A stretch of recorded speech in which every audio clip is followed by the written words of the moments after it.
Good afternoon, everyone. How are we doing? Hello, David. How are you? Right, so today we are going to be painting this.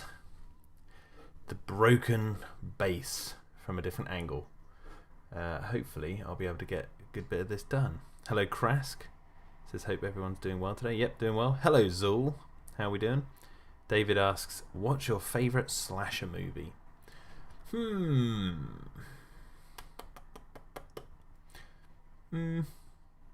don't know.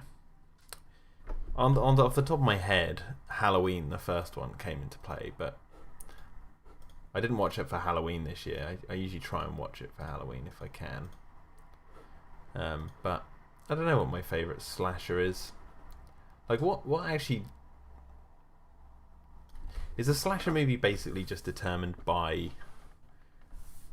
a killer with a body count? Is that it? Because I've always felt like if that's it, that's kind of like a broad term, and like a lot of things could actually fall into that category.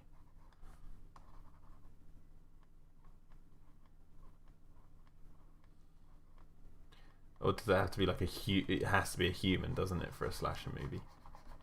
I don't know, Scream is pretty good. Oh, but then Nightmare on Elm Street. You cheat and say Jurassic Park. It slashes at you here or here. Yeah, right, let's get some music on the go. I was looking for different music to play in the background, but instead I've gone for the usual. But I'm gonna play differently. I'm actually gonna play.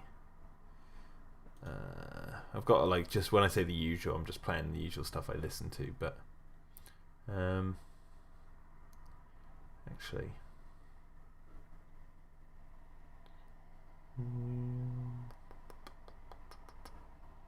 yeah, I want Overwatch. Let's listen to that.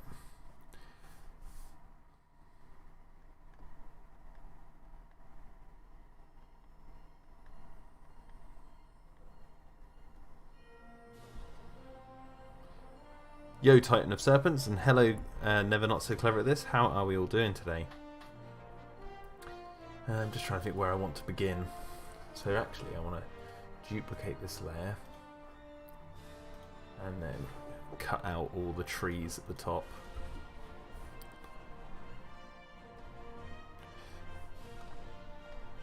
So it's been funny, like, trying to keep the continuity of the destroyed base, because I painted loads of watercolor backgrounds to do with this base, and it's like going through. Well, I paint one painting and then I'll go through it when I paint another one and make sure I get a lot of the continuity right. So I want to make sure the rubble and that is in the right place. The one thing that I will admit probably won't be good continuity in this is the cracks. The cracks are like I mean, I try and copy them a little bit, but it's quite hard to follow exactly. You'd think, oh, you just copy it, but it's I found it's a little bit more difficult, and I can't quite put my finger on why. Maybe I'm lazy. Maybe I just want to do random cracks. But when I come to edit each frame, I can make sure that the cracks kind of line up. Maybe they can get bigger. Zool says, just finished watching Primal, and let me tell you, I regret for watching clips instead of full episodes. I know, right? You gotta watch the full episodes. Yo, Mikey, he says, what scenes are you working on today? I'm working on this one, the broken base from a distance. So this shot here, I'm gonna edit, and then this shot is actually going to be in two different scenes, this shot. So I'm going to reuse this scene. So I'm going to try and do two different versions of this same shot. One during the day and one during the early morning. Because this shot is actually going to be used during the Megalosaurus attack sequence. Yeah, there you go. There's a little bit of a plot. A little bit of a plot thing for you there. Thoughts on Ben-Hur, says David.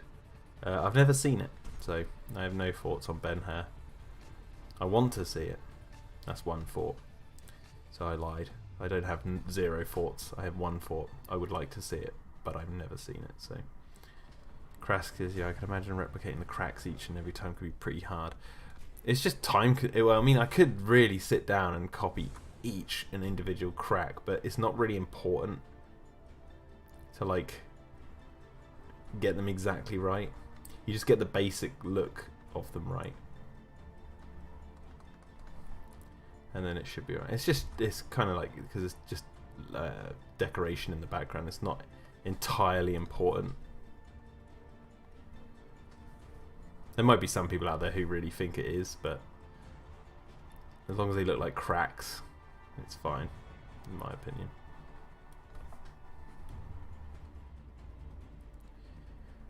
David asks, after you're done with this, are you going to make anything like this? Well, I mean, it depends on the success of Dino-Defenders.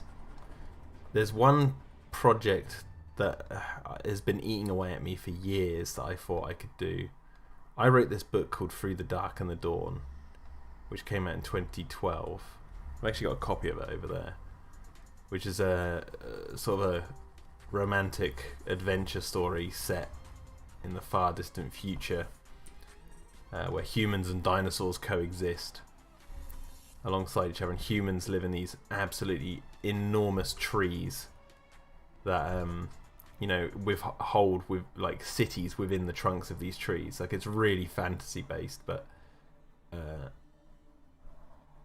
heavily inspired by all the things I grew up with. It's a lot like Dino-Defenders in that regard. And I've always thought, well, I've written the book, it'd be cool to do like a 1-for-1 adaptation of the book, like don't cut anything out and try and do that. That would take basically my entire life to do, mainly because I'd actually want to do it fully animated, so animate everything and get voice actors. So wishful thinking, let's say Dino-Defenders is super popular by the end of it, and there's a high demand for a follow-up, then that's one avenue that I've been toying with, but I don't know if I would. But it's very, I don't know, because it's one of those things where, like, Hollywood, the way it is, because I wrote Through the Dark and the Dawn to like feel like a film when you're reading it, and but it's a story Hollywood would never make these days. I don't think they would anyway. So I feel like it's kind of, why don't I just do it myself kind of thing.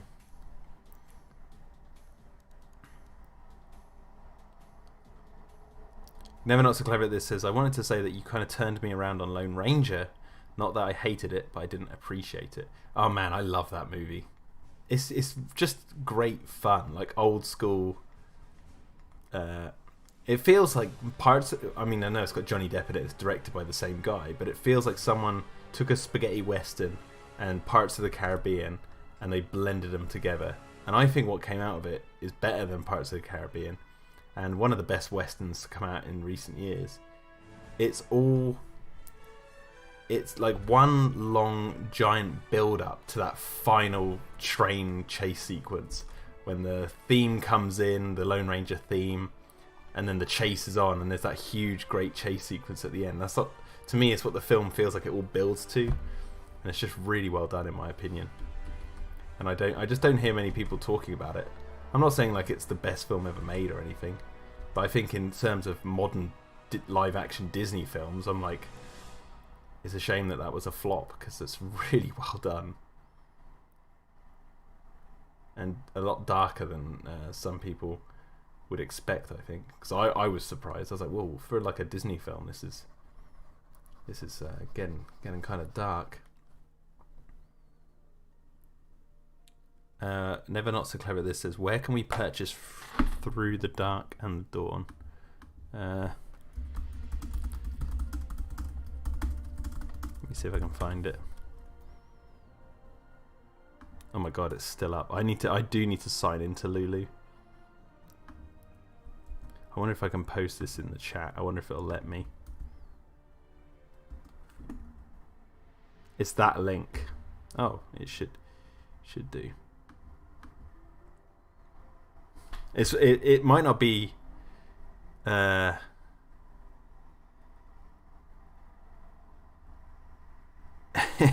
Basically, it might not be any good. I don't know. I haven't read it basically since it came out. But it was basically, I thought if I wanted to write anything, I'd just go and write that. Matt, hello, says, dude, I just watched your video where you compared the design of the T-Rex from each Jurassic movie, and the amount of attention to detail you put into it is just amazing. Subscribed. Well, thank you, man. Yeah, here's the thing about that the T-Rex video. No fan can, in the Jurassic fandom, can quantify what makes the T-Rex look like the T-Rex. There's a basic design which, you know, you'll see a lot of knockoff T-Rexes and other things like toys and stuff emulate, you know, the pointed horns on the head and the sort of free dimples on the top of the ridge of the nose and the basic shape. But when it comes down to it, there's no unified T-Rex design in the franchise. So I always found it really odd that people would be like, oh, the Jurassic World T-Rex doesn't look like the Jurassic Park T-Rex. It's like, well, of course it doesn't, because there's two different designs in Jurassic Park and there's only one in Jurassic World, so they had to like unify the two designs into one. And Clayton was talking to me in DMs earlier with me and Yaroslav. We were wondering, is the Lost World female T-Rex, is that a different CGI model? Because if it is, then that might be different from the Jurassic Park T-Rex in some ways. And I'd love to know about that, because if that's true, that's hilarious. That they didn't just import the T-Rex from Jurassic Park CGI asset over, they made a whole new one. And it would only be funny because it would mean all the fans who say that the first two films T-Rexes really line up, it's like, do they? Do they?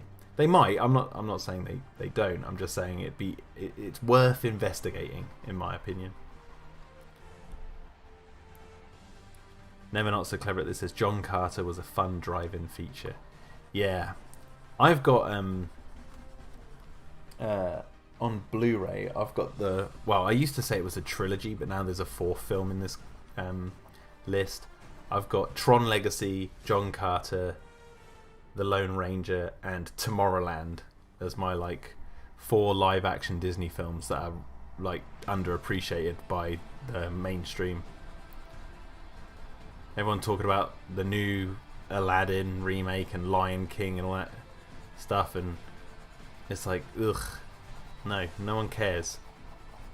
Well, I mean, a lot of people do. Lion King is the highest grossing animated film of all time, the remake, because it's not classed as live action, it's classed as a animated film. But it's like people are talking about those films, or Little Mermaid or whatever they're working on now, Mulan being an absolute disaster. It's like, yeah, well, you should have concentrated on these films. They're really, really good.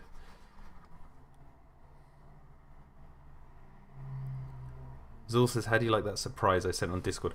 I don't know if I quite understood what it was, Zul. Let me have another look. What did you send? You said, well, looky here, Ewans.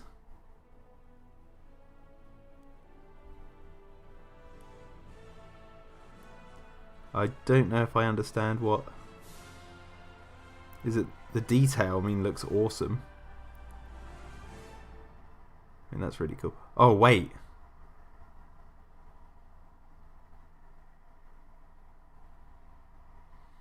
Yeah.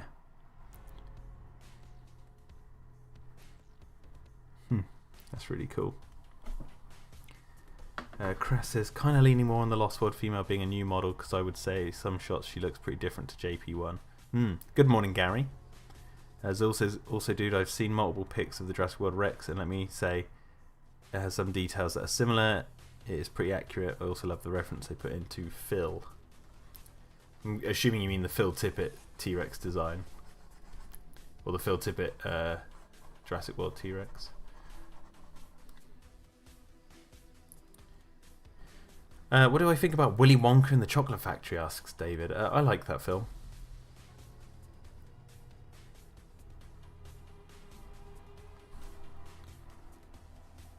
It's a clever little comedy film.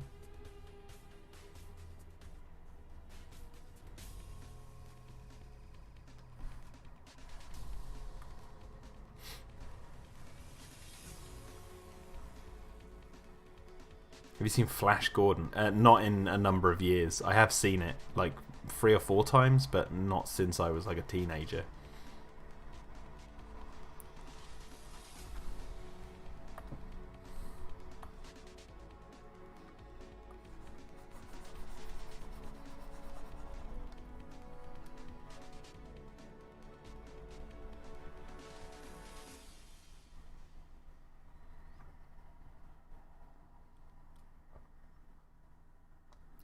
Oh, poo.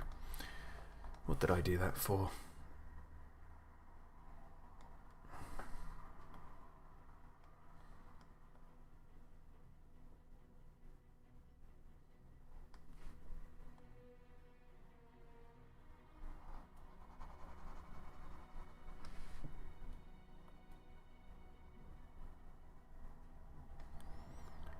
Okay, not bad.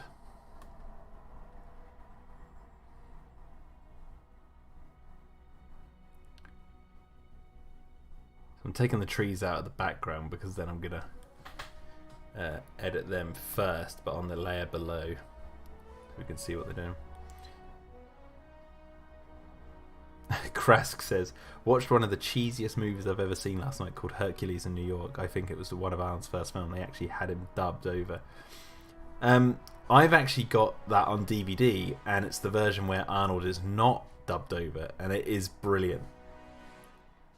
He's so bad at it, acting wise, but it's like charming bad, because he's like, he is doing his best, and it's so good. Nice chariot, where are your horses? I love that he says that about a forklift. Like, he stops this guy driving a forklift. He's like, nice chariot, where are your horses? Yeah, you gotta seek out the undubbed version. That's the one you want.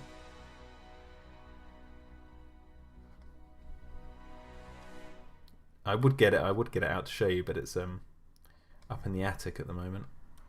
We've just been redoing the baby's room because it's not going to be long before. Well, it's going to be a little while as yet, but we're going to be moving her into her room. We needed more space in the cupboards in her room, so I was up in the attic yesterday clearing loads of room and laying boards down and making some more space up there for our junk. And I have to say, all my Jurassic stuff went up there basically. It's easy to get to if I ever need to, but that's all packed away now.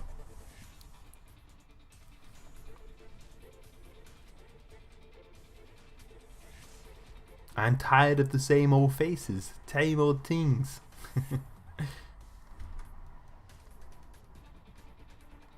I'm Hercules.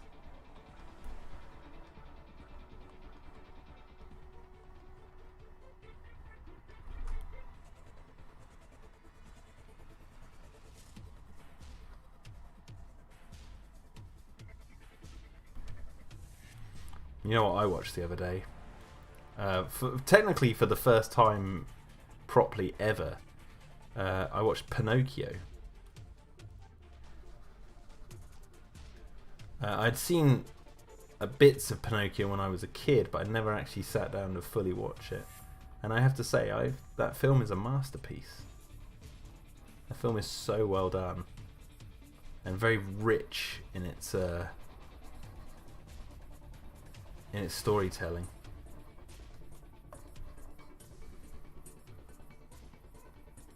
Yo, Big Shark, how are we doing?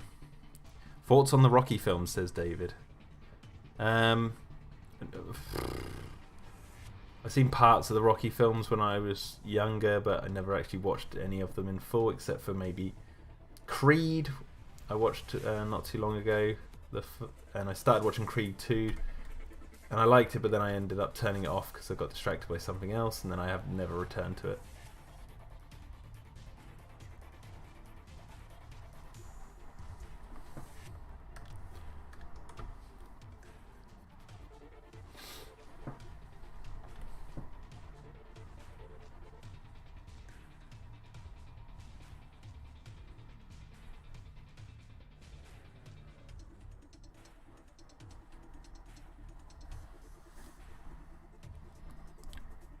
Have you seen Blood of Zeus? Asks Gary Pfeiffer. Is that new animated series on Netflix? No, I haven't. I haven't seen it anyway, but I don't know if that's what you were talking about. Nice chariot. Where are your horses? There we go. Right, we've got the trees done there. Yo, Derek Porter. It's going good, man. It's going good. Did a bit of painting on a lovely Tuesday afternoon.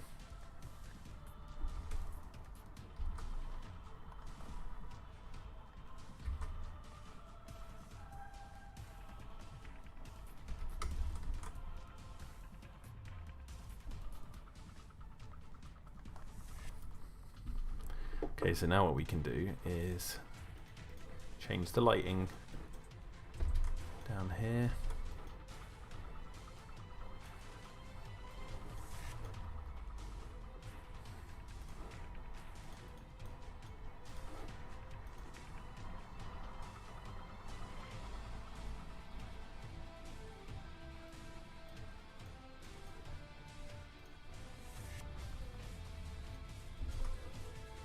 I want to add a little bit of a blue hue to this side because of the water that's over that side.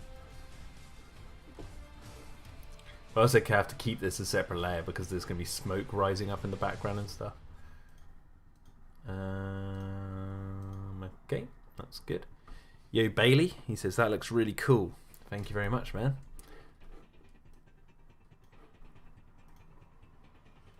So we're going to bring that around like this.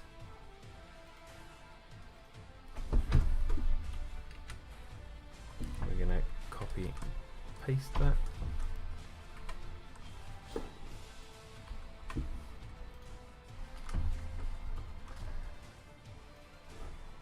Oh, interesting.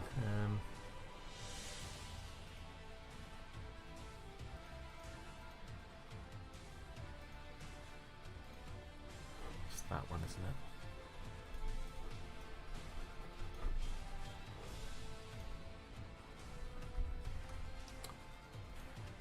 Oh, I see. I made a terrible mistake. Okay, I copied off this. Copy, paste. There we go. So now go back, delete, and then paste. There we go. That's what it's meant to be.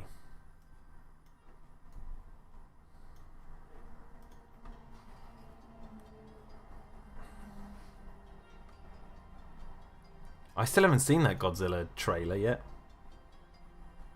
Gary Pfeiffer says, this kind of reminds me of Fallout 4, just started playing it. I've never played Fallout 4, so it's an accidental likeness.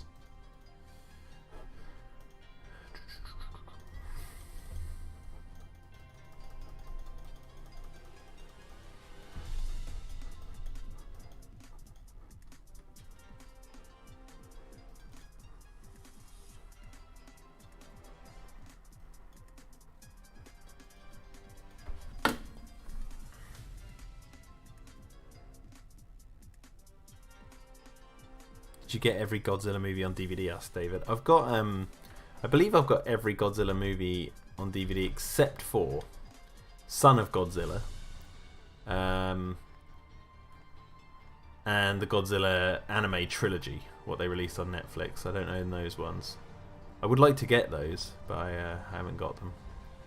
I saw them released on DVD when I was in Japan, but I didn't pick them up because I was busy hunting for Godzilla vs. Mechagodzilla.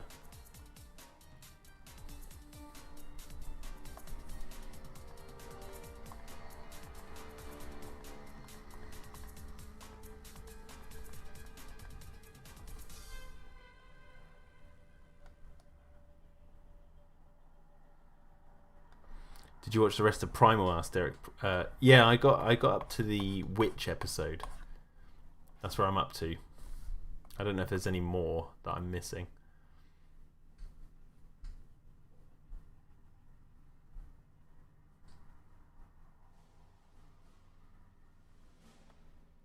No, I'm probably not going to read the Clash of the Titans comic book sequel, David. as I said on a previous stream, I'm not exactly a comic book person.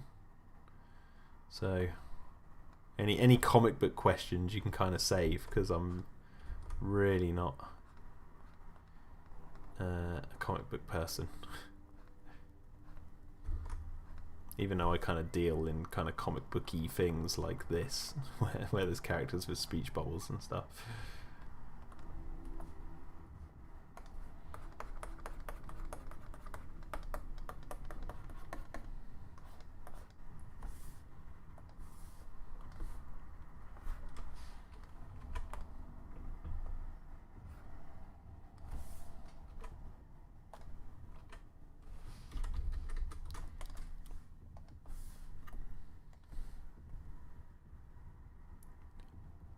Oh, there's 2 more. Oh my god. Okay, yeah, I'll be watching those then.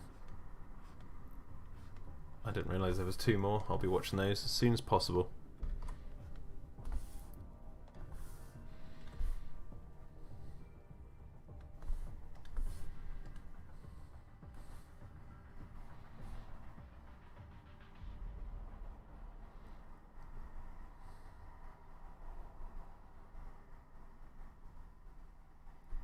The Night Feeder episode is most suspense and mysterious episode.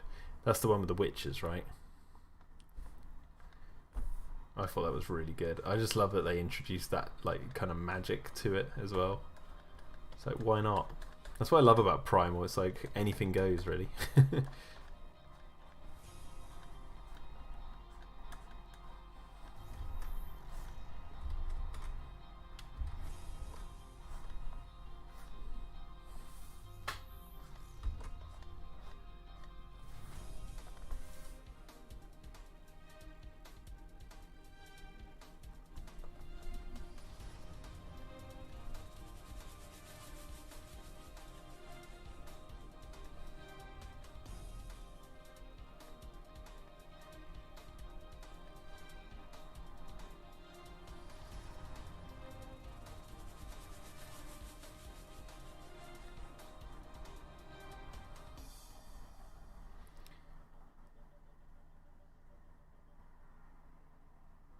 Oh, okay.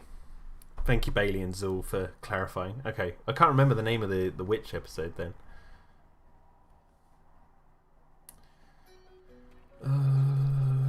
So there's... Oh, nearly made some mistakes. So we've got all the detail down here, which I'm going to have to sort.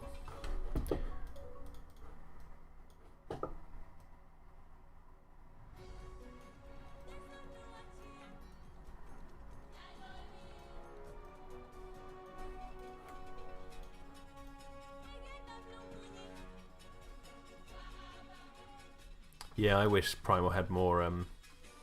Oh, Covenant of the Damned, that's the one, yeah.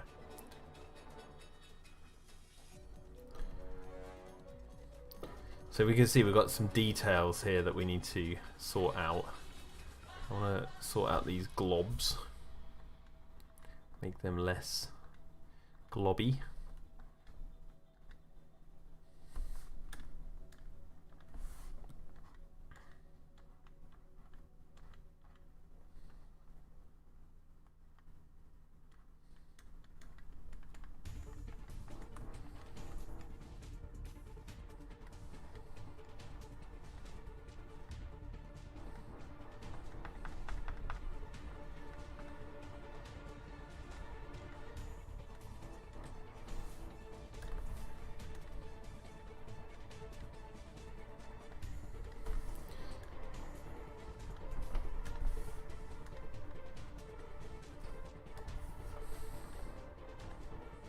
Globs.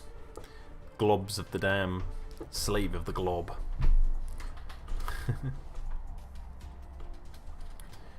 Globs of the Damned. The Glob Feeder.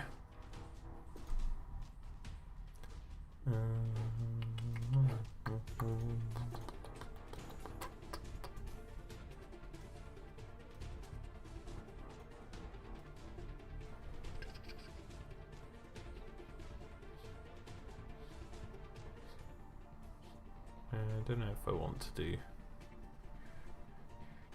Should I have the light blaring in there?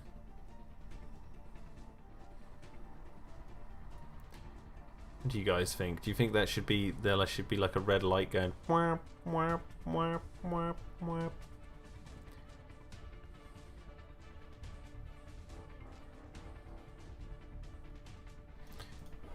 Oh, duplicate it. Yeah, I might actually do that. Well, actually no, I'll add the detail and then I'll do all that. I'm getting too far ahead of myself. Getting a bit too far ahead of yourself, Jack. Oh, 1 second, guys. There is someone at the door. I'll be back in a second.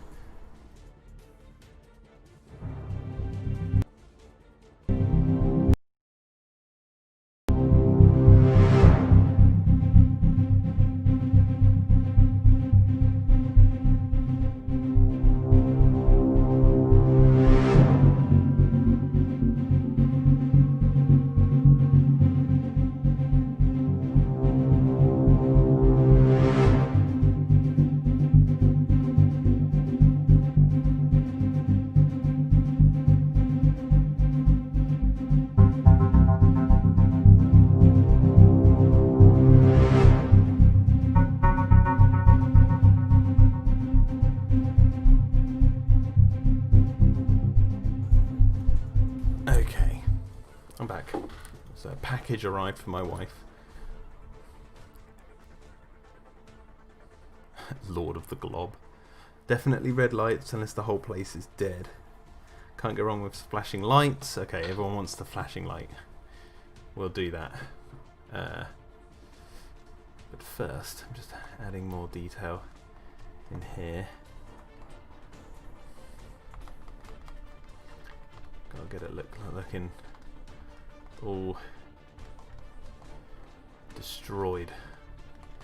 It's destroyed. The base is destroyed. The tower came crumbling down in several pieces and smashed onto the back of the base. The petri dish has been smashed. Smashed, I tell you. Smashed beyond repair. This place is a no-go. This place is gone, Rose. It's gone. It's done. The experiment is done, Rose. Let's put it back in the box. Let's go home. Let's get out of here.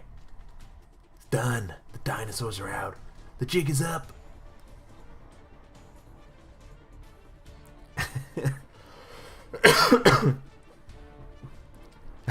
Krask says Site G, Glob. Time of Serpent says, I rewatched Dino-Defenders Extreme last night and noticed you gave the Megaraptor gecko-like eyes pretty much. Yes, I did. Derek says, question, where is the petri dish located exactly? I know it's in a jungle, but where? The characters never will mention where it is specifically. I mean, well, I say that's a bit of a lie.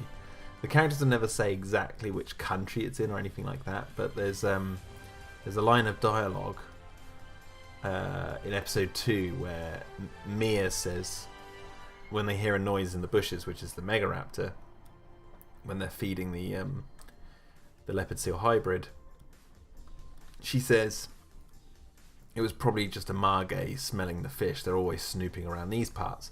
Now, if you Google margay, that will give you a clue. It's a type of jungle cat, by the way.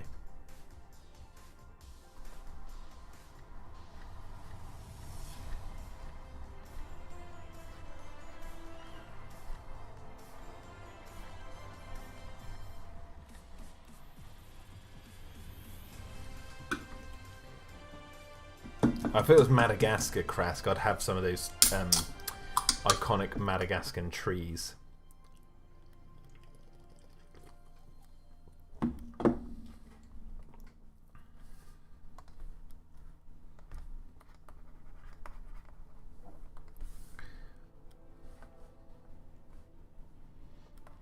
But the reason I never wanted to mention the location, I have said this in live streams a while ago, but I can refresh your memory.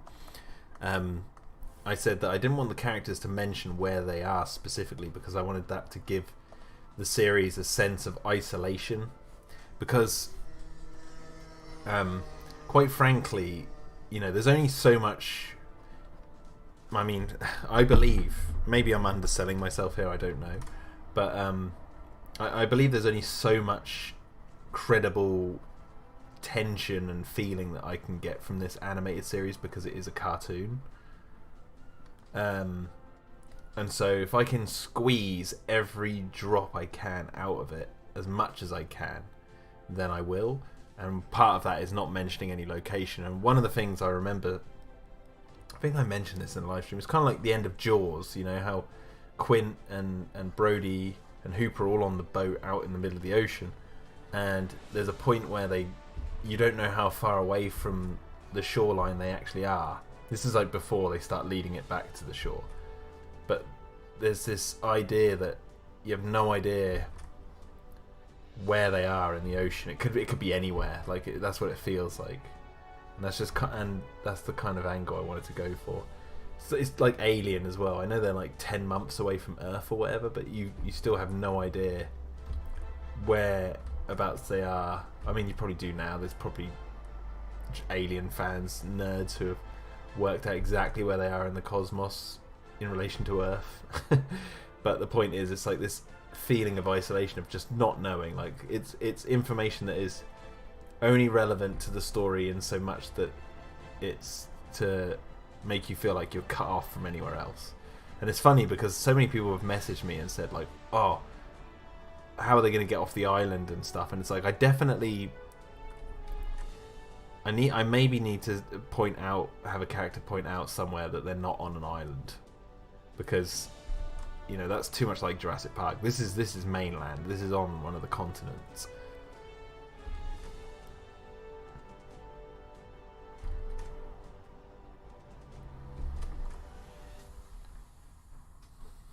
Big ass communication tower.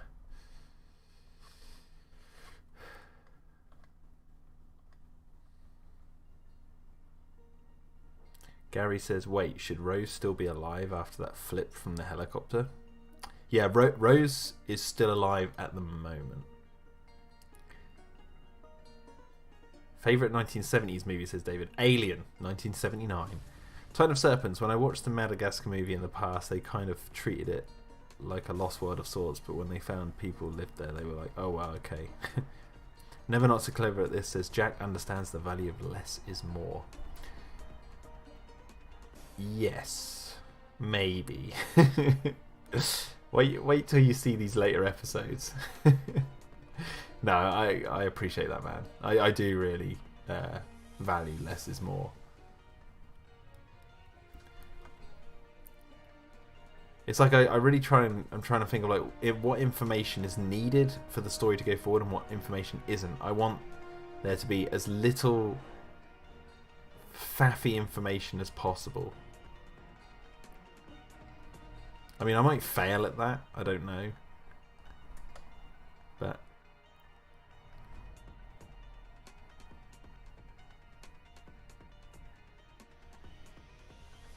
it's like the maps in Jurassic Park. Aside from the one in Fallen Kingdom, you don't really need to know anything about the maps in any of the Jurassic films because they're irrelevant to the plot. Like the actual details of where everything is located. Every single one's wrong, but that doesn't mean the story is ruined. It just means you don't really need them. Like you don't need that information to understand what's going on. Like you don't need to know where they are in this plot. Aside from know that they're isolated. That's the only bit of information you need.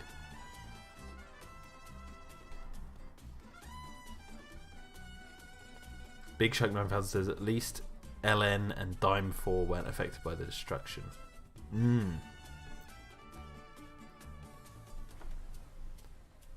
Derek Porter says, wait, what? How can an old lady survive after flying off a helicopter?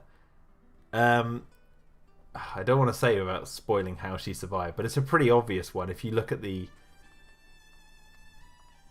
what they were above when they were flying, I'll give you some indication. Okay, I need to draw some black lines on this.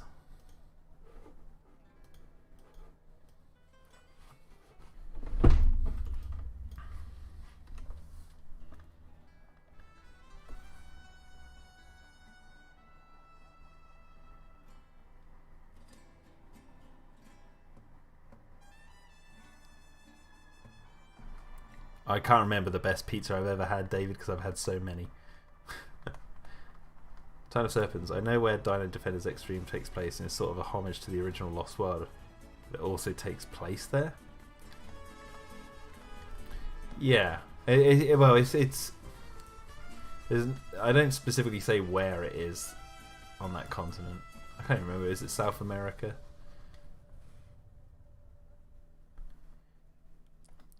Not the longest jungle, Big Shark, the deepest jungle. Deepest jungle on Earth. That's what John says. It's like it's so thick.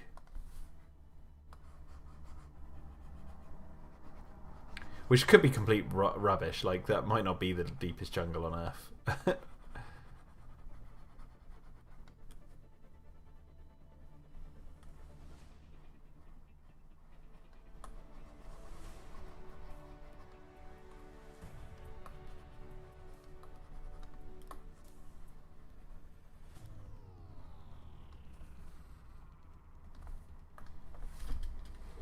Right, now I need to open up another file.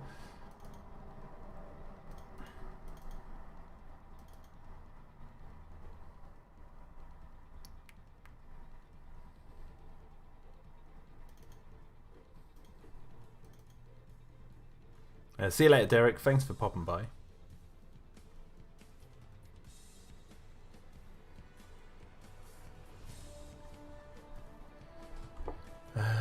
So from this file, I want to take these barrels.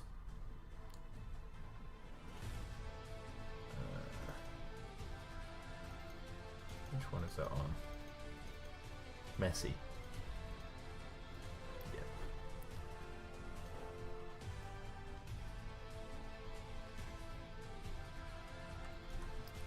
Steal that barrel because that's what these are meant to be, and I knew I'd drawn the barrel, so that's why I didn't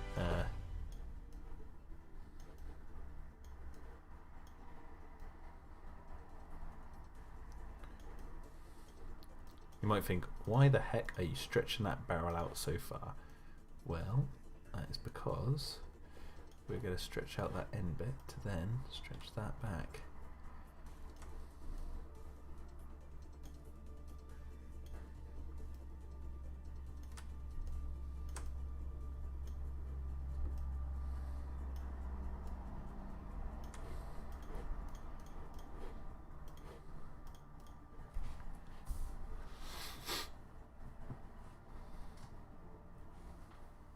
Hello, the Acro34. How are we doing?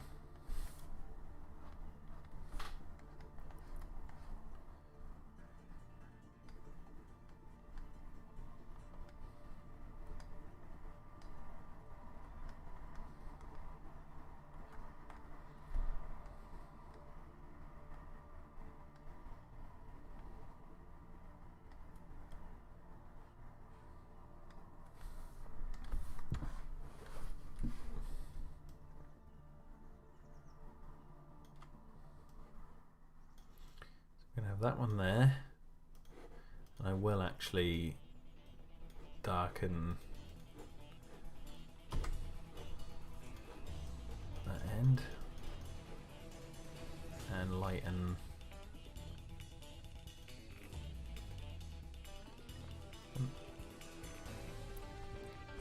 Acro says, I have online classes, so I came by to greet you. Well, thank you very much.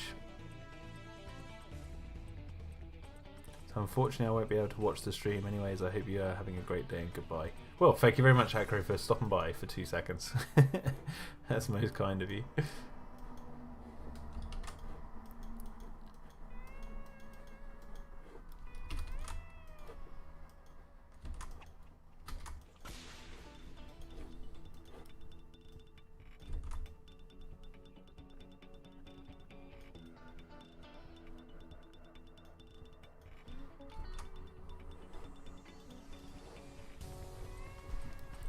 Matt says, I've got to go now, but your work looks really good and well put together, hence the quote, Senor Palpatine. I'll be watching your career with great interest. See you. Thanks, man. Thanks for popping by. Be sure to watch Dino-Defenders if you haven't already. My series on my channel. That's what I'm painting this for. Be sure to check it out if you haven't already. But yeah, have a good day, man.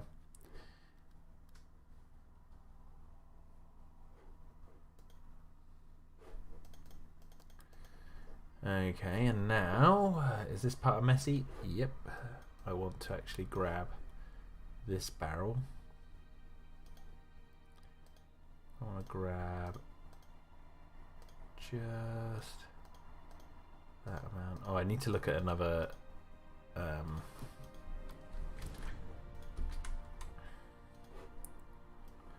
do need to look at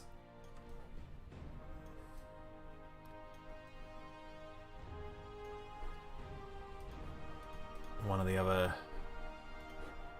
backgrounds I painted. Let me see if I can find it.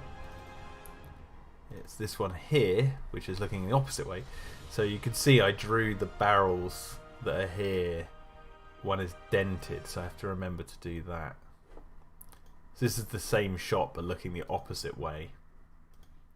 So I need to make sure that this barrel here is dented.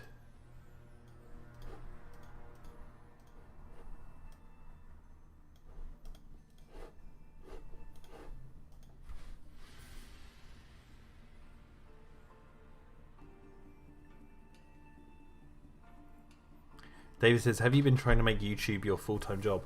I would like it to be, I mean, a lot of people would like YouTube to be their full-time job. I think I would like to, for 2021, that'd be kind of nice, but it's, you know, I'll just build it up slowly and see where it goes. See, this is, I was talking to Clayton about this the other day, because Clayton's just launched his Dragon Curve channel. Which is one way he just wants to like talk about anything he wants, and I was quite humbled actually, because Clayton said that he wants to make a channel that's like this, like my one, where you talk about whatever you want. And I said to him, you know, that's a blessing and a curse, because if you want to make a career out of this, or if you want to make this popular, like his channel's popular because he uploads Jurassic Park videos, you know, every other day or so. And they're short and they're like bite-sized, and it's like what people subscribe to consume a little bit of Jurassic knowledge and get his opinion on some things, or the information, you know, every other day. And that's really nourishing in a short amount of demand from him, if you know what I mean. Aside from he has to like search for what to talk about each day, and that could be a bit nerve-wracking, because it's like what do you talk about once you've talked about everything, you know. But my point was, I was like, if you make a channel like mine, the thing you have to contend with is you're going to do what you want to do, but that means you're going to be building an audience up slowly, because no one knows really what your channel's identity is, as one way of saying it. Now I've sort of crafted an identity for this channel regardless, I think, but at the same time it's like there's no set schedule. Like no one knows, aside from these live streams now, no one knows when I'm going to be doing stuff, and I could upload randomly, and whatever I fancy uploading onto the channel could come. Like I've got old home movies on this channel from when I was a kid, mucking around with friends. I've got vlogs from when I went to LA, when we had a meeting at Amblin's offices. I've got all sorts, Dino-Defenders, the Pterodome episodes, whatever. Like it's all over the place. I would like to, you know, this channel to kick off. Who wouldn't want their YouTube channel to kick off? It'd be kind of sweet. But I don't personally, I don't want to make a channel be something that's not something I enjoy. So I want to like make content that I think will be fun to make. So I'll just make whatever I want whenever I want, and if I build up an audience that way, it's like fair enough, you know. But also Dino-Defenders is one of those things that I think will draw, should hopefully draw some people to the channel, because they might be like, what is this series, and you know, who made it, and then come onto the channel and hopefully enjoy some of the other content that I make.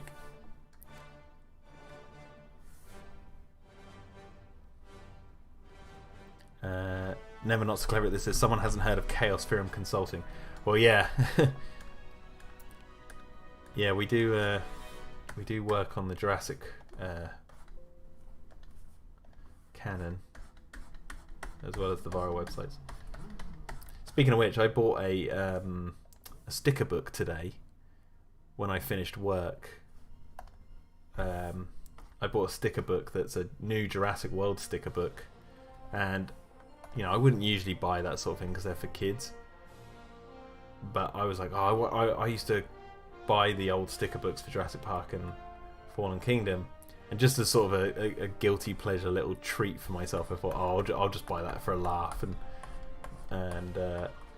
look at it. But I'm actually glad I really did buy it, because it's actually got in it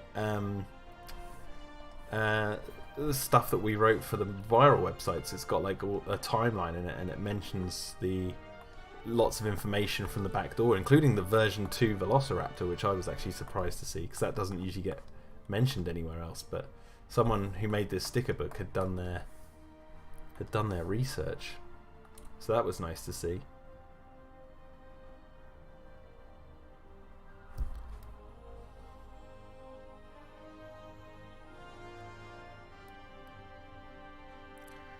Big Shark says, I'm currently trying to find out what DR10 is. I have a few species names. Go and list them, Big Shark. I'll be interested to see what you've got. Titan of Sub says, Big Shark, is D10 the tail you found? No, that's Tan 15, as Big Shark says. Yeah, he's correct, it's Tan 15. Okay, so you can see that we've got this vehicle overturned here, which I need to now find the asset for. I might actually grab one of these boxes as well. Sinoserv says, I'm betting on Tanastropheus for Tan 15.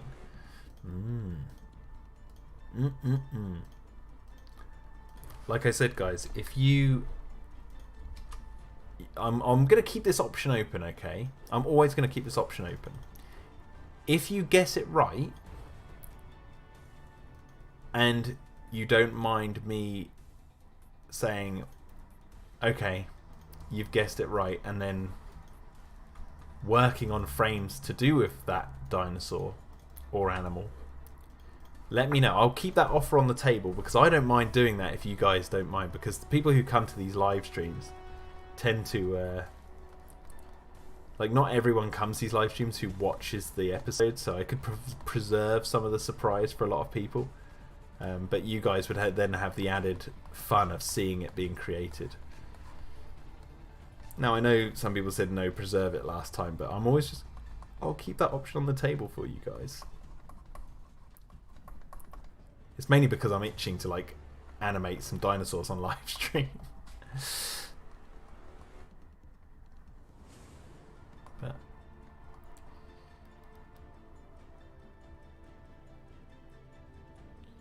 Gary5 says, what is Tan 15? Let me show you. Let me see if I can show you. I'm just going to see if I have this file.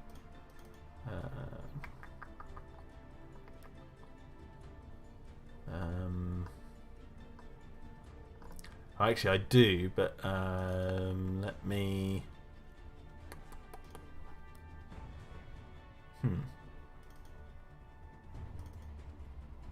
Oh, let me turn off Photoshop for a second.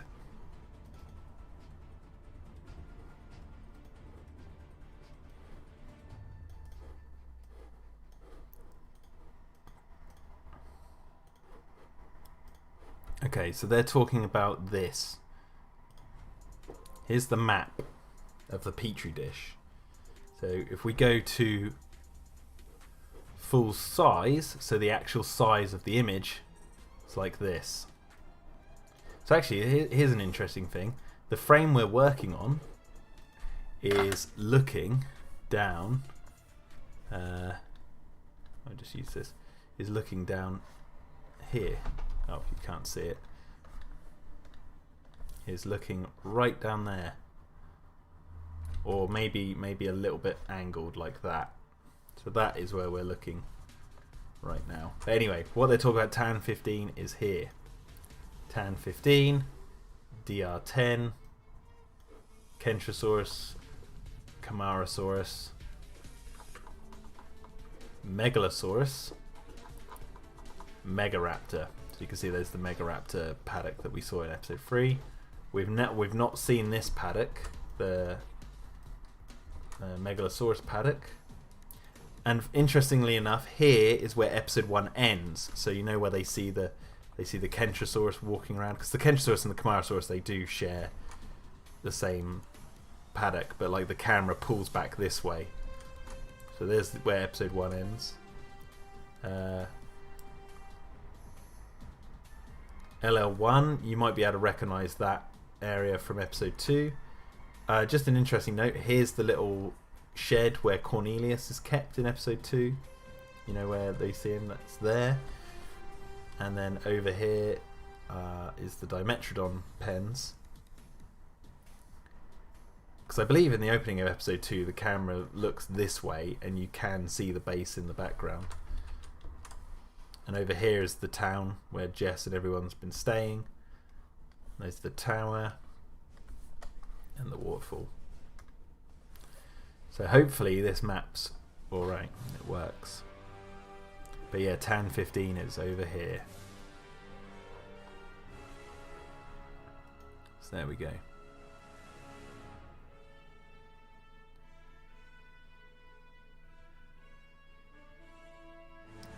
Worst dinosaurs, says David. Barney.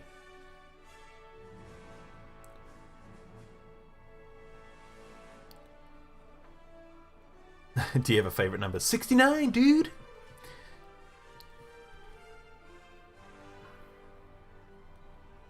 Pens, there are more Dimetrodon holdings. Pens in plural. No, I just meant there's the Dimetrodon pen. Like, so the Dimetrodons live in this pen, but there's the gate that they go into. There's like a separate area where they're all cut off.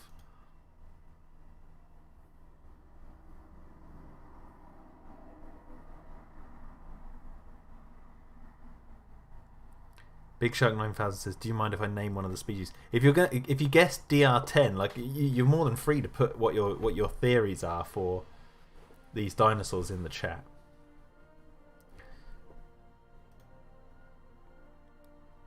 And we established last stream that the numbers at the end are the population count,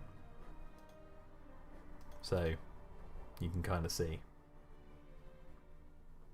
Anyway, right, enough of this. Let's carry on.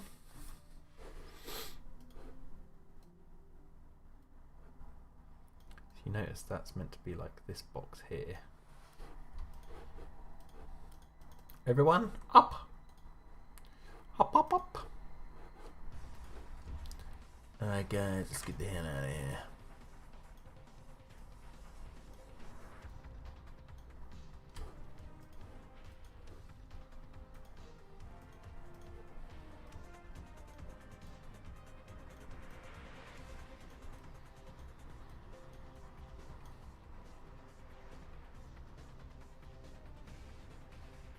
Gary Pfeiffer says, "I'd go for Dryosaurus for DR." Never Not's clever at this says it's obviously Therizinosaurus.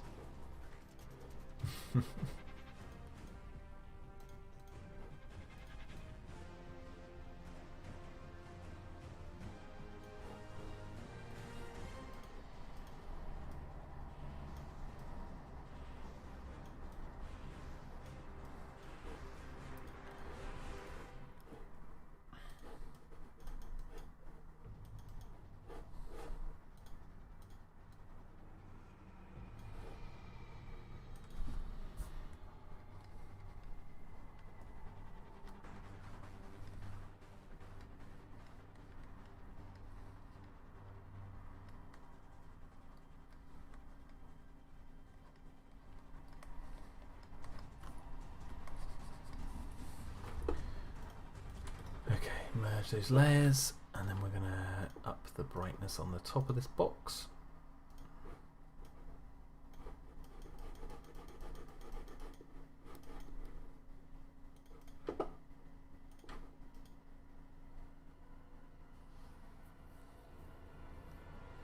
Favorite YouTuber, says David Master 2000. James Rolfe.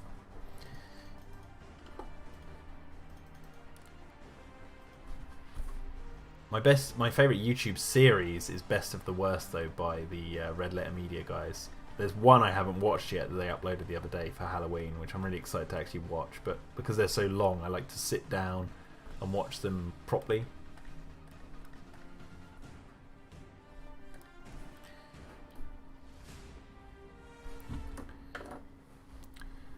Hello, sick Triceratops.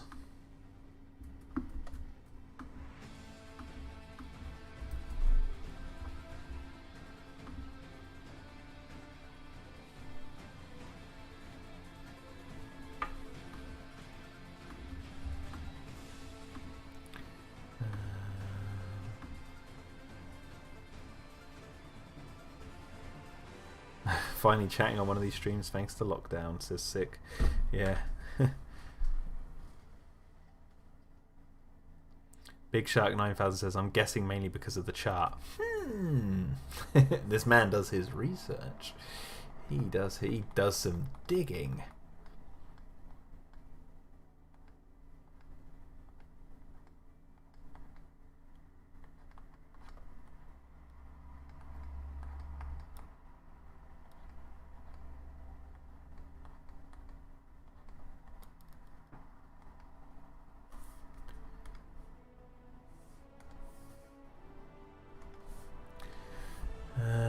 Okay, so what I need now is to... I don't think I need any more of these.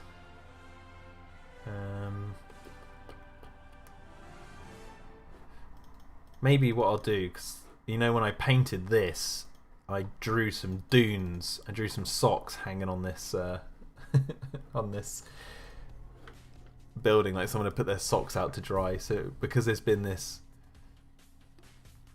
damage from this, you know, tower that's fallen on the base, maybe someone's sock flew off when the thing hit that building, and that could be on the ground down here, just as a little joke. There we go. Someone's little sock laying out on the grass. That's actually a bit too big. My God, their foot's the size of like a club. Do it a lot smaller. There you go. No one's gonna know that that's a sock, but we will.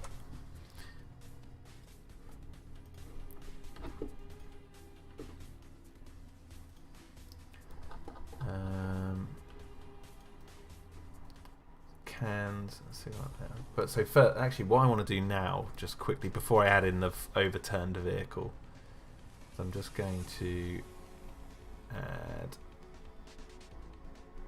a layer of green to this grass.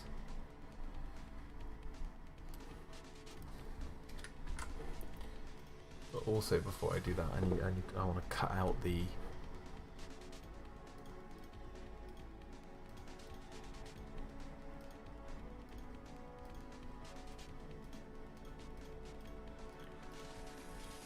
this, because I don't want to mess up this. Like so.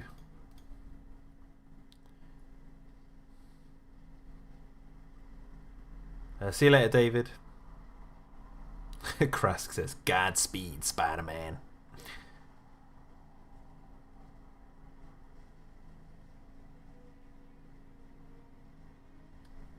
Titan of Surf says, wait, how about instead of working on a mysterious mystery species so they're not spoiled, how about working on a species we already know about? Well, here's the thing, right? I'll be honest. The reason I'm saying, basically, I like to make these episodes in order of continuity. Now, I'm sort of breaking that when I do the backgrounds like this. Well, I mean, technically not. This background's like maybe 5 frames out from what I want to, from where I actually am. But the dinosaurs that we've already seen, you're not going to see them. We're a little bit away from seeing them. So, I don't know. Yeah, we're a little bit off from seeing the dinosaurs that we know. So it's like, They are in the episode. Some of them are in the episode, but I've already worked on the Megaraptor Kentrosaurus fight. That's already been done. But the yeah, so basically what I'm saying is because I work on these in sort of order of continuity,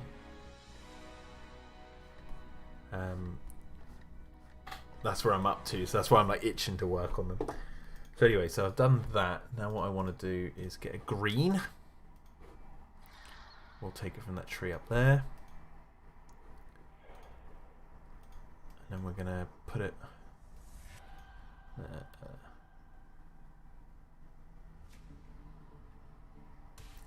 Big Shark says, I looked at the curved tail, shame the head was covered. Yes, done some digging. He's done some digging.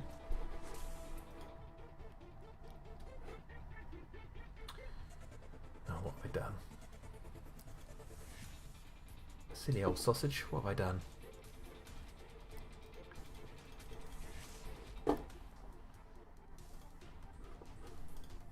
Oh, there we go. You can just do that. Perfect. And then just gonna take that down a notch. And use the blend tool. Just to get rid of some of this. Just get rid of some of the painted feel. Because if it looks too much like watercolour, it's a bit distracting, I feel.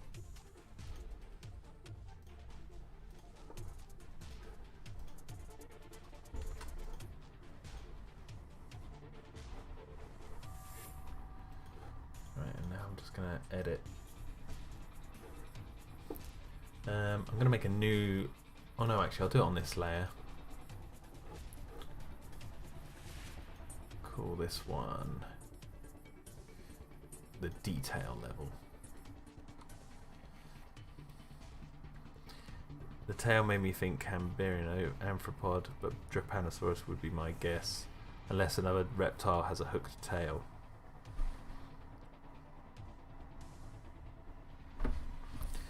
Well, you'll have to wait and see. Never Not So Clear What This says, one of my co-workers is a UK expat and made up a batch of Cumberland sausages for us to try. Quite good. Nothing like a nice thick sausage to enjoy on this day. I don't know why I found that so funny. Nice thick sausage, yeah. Oh, Cumberland sausage.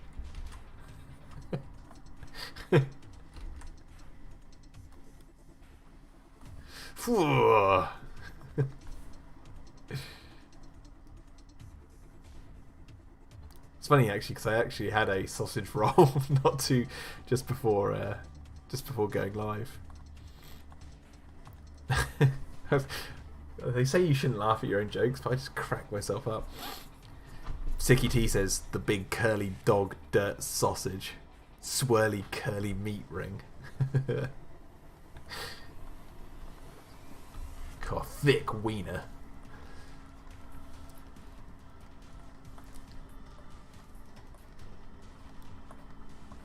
Is that why I'm naming this stream? Because I've got this new thing now where I've been naming streams after like sort of quasi big things that come from the stream. So like, I mean, one I talked about The Force Awakens, so then the title of that came Why I Don't Like The Force Awakens, like real clickbaity titles. Try and trick the algorithm into getting people to watch these more. And so maybe I should change the title of this one to Big Thick Sausage.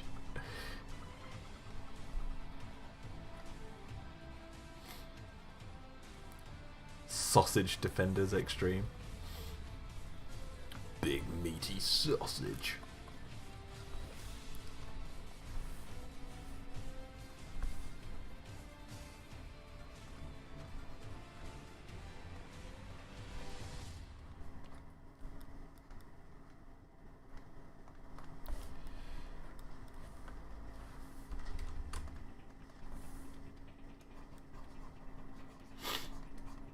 So childish.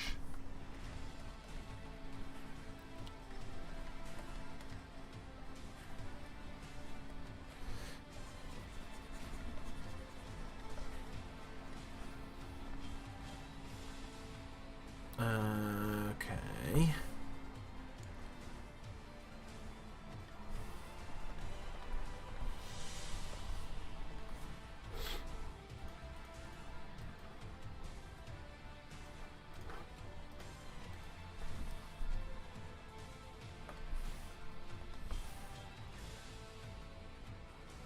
Never not so clever at this as I want to be a sausage defender extreme.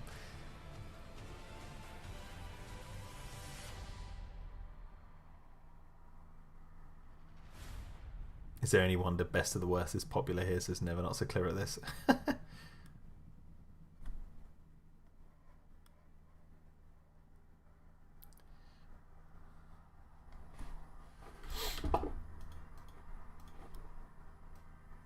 Oh man, yeah, I'm really looking forward to watching that new episode. I'm excited to watching the new episode of Best of the Worst and the 2 new Primal episodes. Oh, I'm so excited. There's 2. Oh, that, you know, 1 would be enough, but my god, there's 2 new episodes. So good.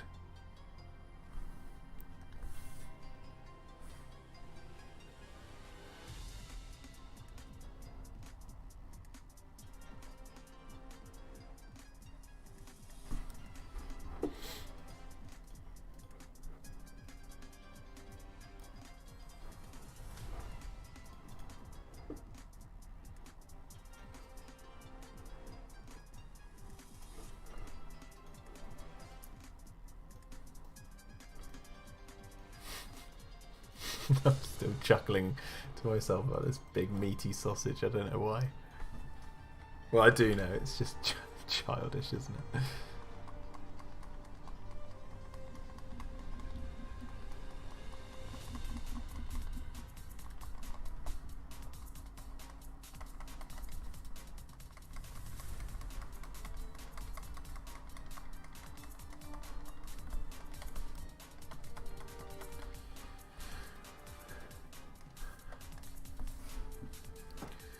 Alright, that's not looking too bad.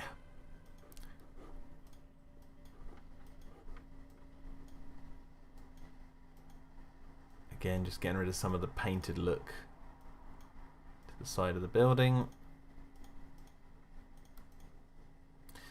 Big Shark says, so is Cornelius the only one of his kind, or is there more? Yeah, there is literally only one Procompsognathus. No, what am I talking about? Proceratosaurus. I believe I've pronounced that right now. Only one. He's the first.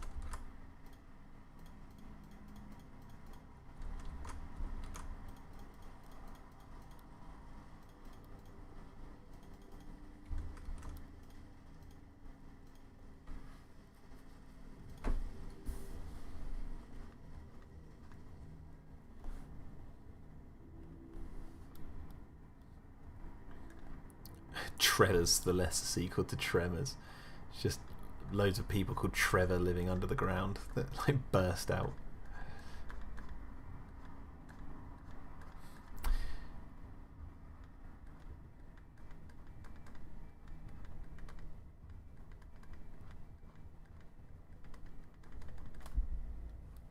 Do the animals have a sort of growth gene, or is it relatively a normal growth rate?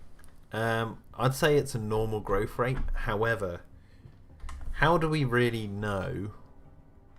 I guess maybe some paleontologists have worked it out, but do they really know the growth rate of dinosaurs? Like, in a world where animals are that big, would that make their growth rates different to modern animals? I mean, I'm an idiot, so I don't know, but I'm just basically saying what constitutes normal for dinosaurs. Trevor McDonald's clone, says Sicky T, reading the news and burrowing into recording room. I can't talk today. My God.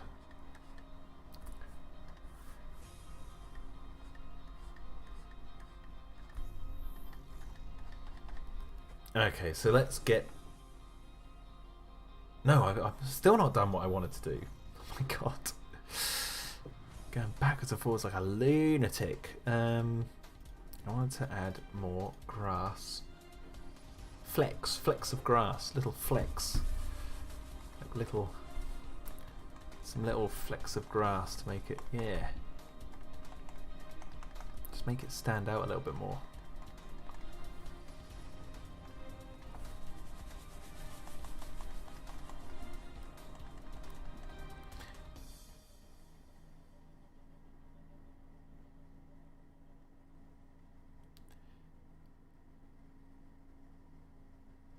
Titan of Sub says, I'm looking at the episode for the chart and I'm having trouble finding it. Timestamp. And Big Shark says, in the lab when you see the Megalosaurus skull in episode 3.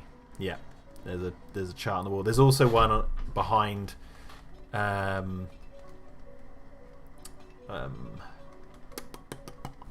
in episode 2.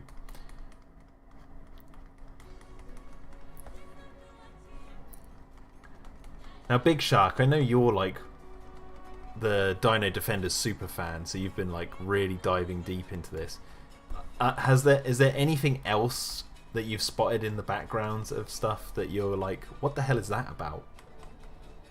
Is there anything else? I'm just curious because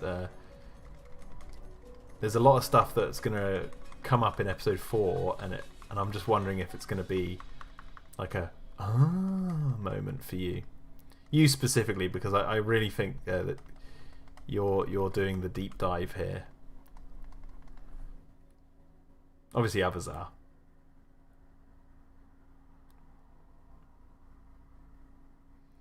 Gary 5 says, so there's not 9 but 10 species brought back from extinction. Krask says, main reason I ask, I was curious if the next time we see Cornelius, would he be bigger? No, Cornelius is going to stay the same size. Have any of the vehicles survived, or do they have to walk through the jungle? Says Michael CJD. The van. So you got to think the van that they took to the Megaraptor paddock is now destroyed at the bottom of the hill, and the sort of golf buggy thing that the others came back on is this one here, which is overturned, which I've yet to add into this frame.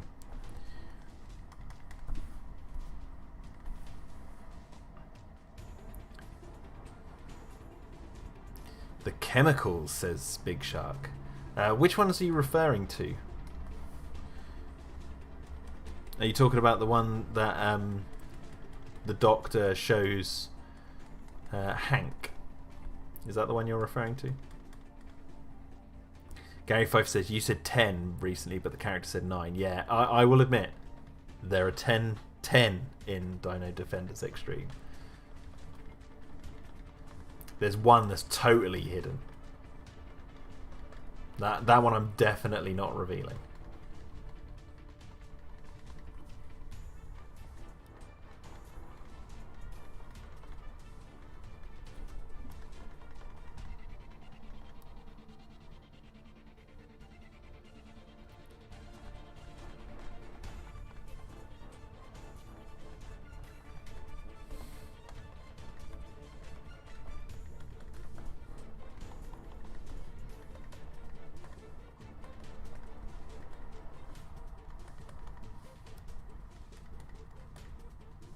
The chemicals inside Turner's lab.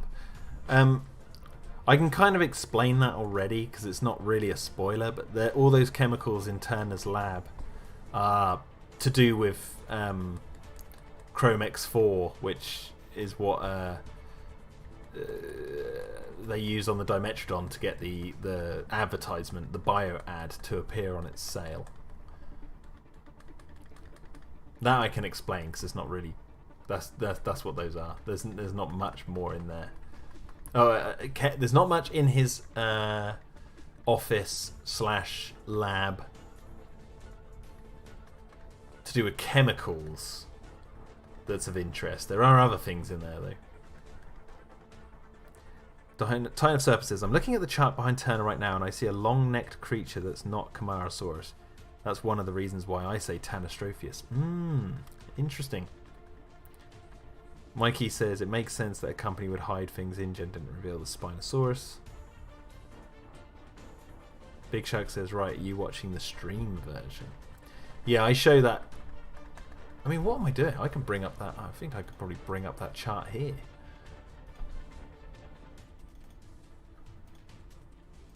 Let me see if I can find it.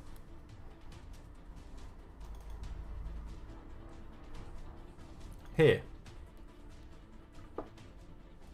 This one from this old lab. There you go. 1, 2, 3, 4, 5, 6, 7, 8, 9. Obviously the top one is the leopard seal hybrid, so it's not a true thing.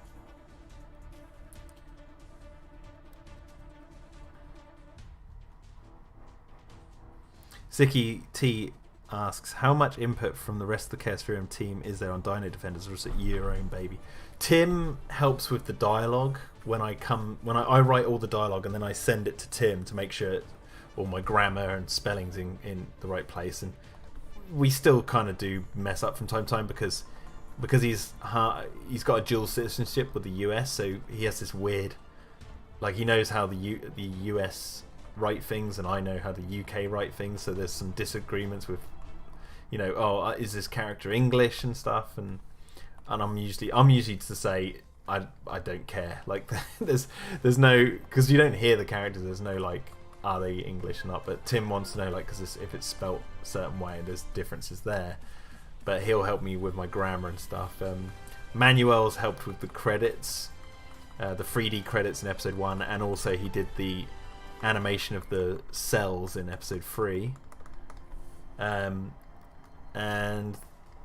Yaroslav was going to help me with some of the backgrounds in episode 4, or a couple of the particular backgrounds in episode 4, but I don't know if he's actually following up on that. Maybe I have to chase him up on it, but yeah, it's mainly just myself.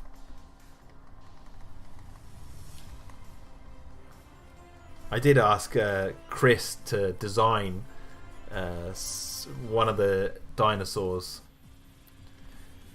ages ago, but he never did.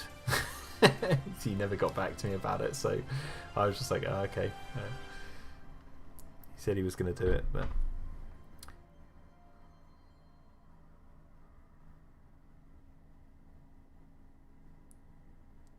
so here it says, sorry I'm late, there's a bloody lightning and rainstorm going on outside right now. Oh, batten down the hatches, hunker down, hope you survive, hope it's not too bad.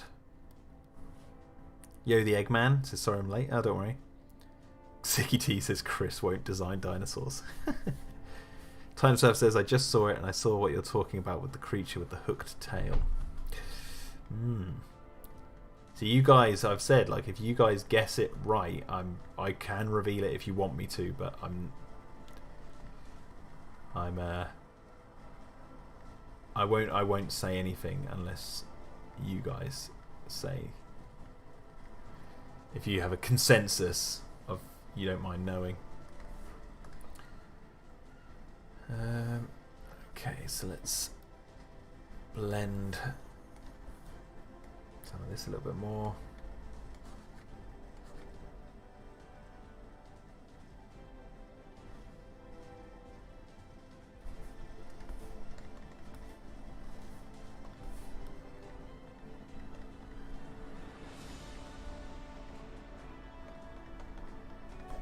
Yeah, I'll see if I can bring up what Manuel did for episode 3. Yeah, he did this. So he did this for the opening credits. So Manuel did this. I mean, it's going to be quite pixelated because it's in Photoshop, where it shows the cells going from sick and diseased to all good. And then he also did let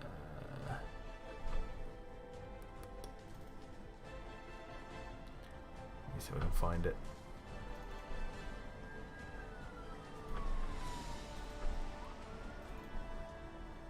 He also did this. So he did this, but I added the lens and the bars. So he also did that. Yeah, he's great. He's so good. So there you go. That's what Manuel did.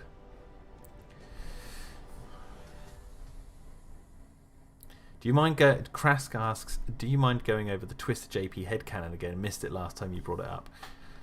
Okay, so Twister, why I think this is going to be my clickbait title now. The clickbait title of this stream is going to be Big Meaty Sausage Twister's Canon with Jurassic Park. Now, why I personally consider Twister to be in the Jurassic Park universe is because, one, there's a list of reasons. One, the atmosphere of the film feels exactly like a Jurassic film. The soundtrack sounds a lot like a Jurassic film. Obviously, it's got Van Halen in it and stuff, but that's what makes it unique to the other Jurassic movies. You know how like each film has a different type of style to its soundtracks? Well, you know, Van Halen's on this one. None of the actors in it contradict any of the other actors from any of the Jurassic movies. It's written by Michael Crichton. It's got this air of like the you know, you've got the InGen type people with the villains who copy the paleontologists type group, you know, with Bill Paxton's character and his team. They're kind of like Alan Grant, the rugged, on the ground. It's almost like Ian Malcolm and the Gatherers in The Lost World, and then you've got Ludlow and his team. That's what it reminds me of when you've got like Jonas and his team in Twister. Obviously produced, well, basically the whole filmmaking team. Michael Crichton wrote it, but the whole filmmaking team is produced by Spielberg. The camera angles, the way it's filmed is all very similar. They give the Twisters personalities, like they're almost like dinosaurs. The time frame of the film, it's set in between Jurassic Park and The Lost World, so at that point in the canon, in my own head canon, you know, the world doesn't know about the dinosaurs, so it's not like they're going to say a line of dialogue like, oh, like that island of dinosaurs or whatever. They'll just probably think it's some kooky story if they did even get wind of it. So it doesn't contradict that way. And I don't know, whenever I watch it, I'm just like, this just really feels like it's just set in the same universe, so I just like the idea of thinking that it is. It's like a little random side quest. Oh, also, in America, it is a Warner Brothers picture, so it opens up with the Warner Brothers logo, but Universal bought the rights to Twister to distribute it to foreign markets. And that's also how they got the rights to build the Twister ride at Universal's theme park. But in the UK, Twister, when you watch it, opens with the Universal logo rather than the Warner Brothers logo. So that helps in the UK for me, because it really does then feel like it's part of the a Jurassic film. Even though they didn't produce it, I don't think. Or they didn't make it. But that doesn't bother me. As long as that Universal logo opens it up, that's all I care about. Yeah, and as a fun little nod to all this, when we were writing the content for Masrani Global, we wrote a news update for the web for Masrani Global that actually mentioned the Twister characters by name. And then Universal's team came back and said, no, you can't do this because it's owned by Warner Brothers. You're going to have to change it. So we changed this news update to mention that Masrani Global had invested, or a weather satellite by Masrani Global was being retired after X amount of years of being in service. And this satellite was called Glinda. And obviously that's a nod to Wizard of Oz, which is a nod to like Dorothy is in Twister. And we also mentioned that like Masrani Global's Storm technology was bought up, or was created because they bought up this successful technology from these group of scientists who found a way of sort of predicting the inner workings of violent storms. So it danced around the details, but it was basically my own little like I'm adding Twister to the canon as a joke, but also not at the same time, because it doesn't reference anything, you know, no names or anything like that. So there you go, that's basically it.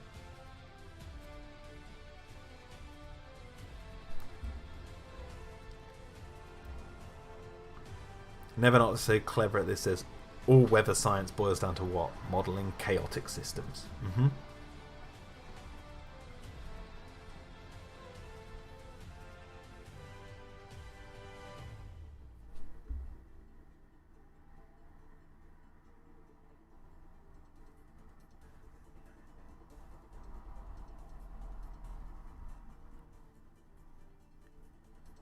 Oh my word, I'm going back up in the chat just to see what you guys are saying. Sickety said, I remember you asked me to make a video to put a TV in the background of a shot, and I delivered a totally appropriately weird horror parody. Yeah. I don't know where I'm going to be able to use that at all. Sorry, Sicky. I think that got changed to... because it was a bit too dark. You couldn't see what was going on, so I think I changed it to the me and my friend Ansel playing Godzilla.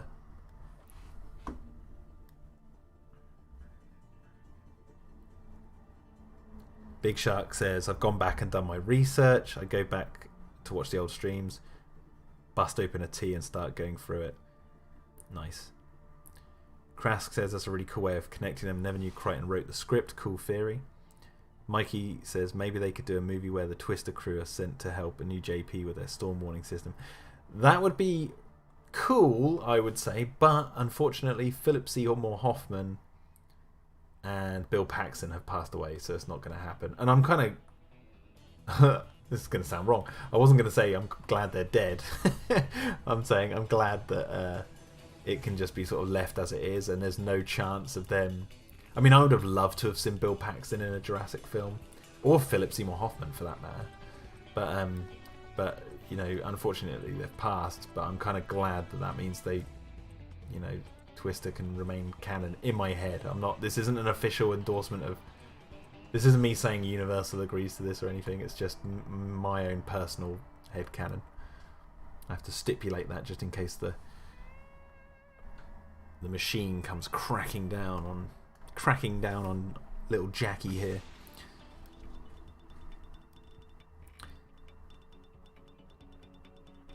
So here says, ever had a moment where something happens in your personal life just by pure chance, like a weather event or anything that somehow sparks ideas, making a story moment? Big Shark says, I'm an extreme Dino-Defenders fan. Delta Film says, Detective Pikachu is in the same universe as Jurassic Park. Hey man, if you can explain that one to me, I'm all ears, but I am... no. No, that does not work. For starters, you've got the same actor who plays Franklin.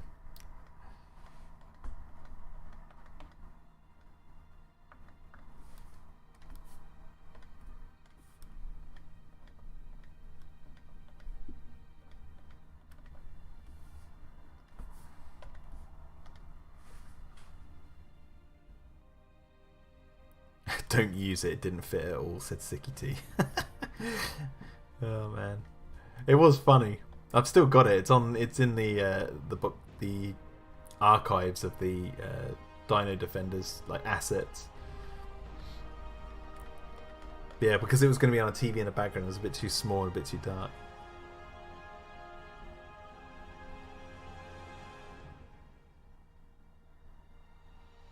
Time of Surf says, I actually haven't seen Twister before, but now I would like to. And Big Shark says, watch the commentary Jack made. Watch the film first, though. Just watch it and don't listen to me saying it's in my head canon for Jurassic Park. Try and just view it as its own film. Obviously, that's the way you should be viewing it first and foremost.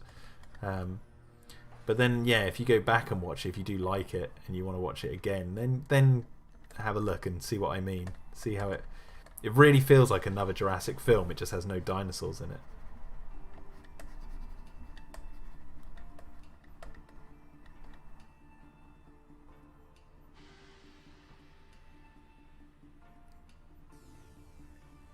Krask says Alien and Blade Runner. That would be. Well, also for me, like when I was growing up playing things like Operation Genesis, you'd have twisters come in and destroy the park, and I was like, oh, you know, that only cemented my theory further for me. I was like, oh, this, you know, the franchises feel more connected because even the video games are emulating stuff, and even in Jurassic World Evolution, I believe they have twisters. It's just stupid things like that get my brain going.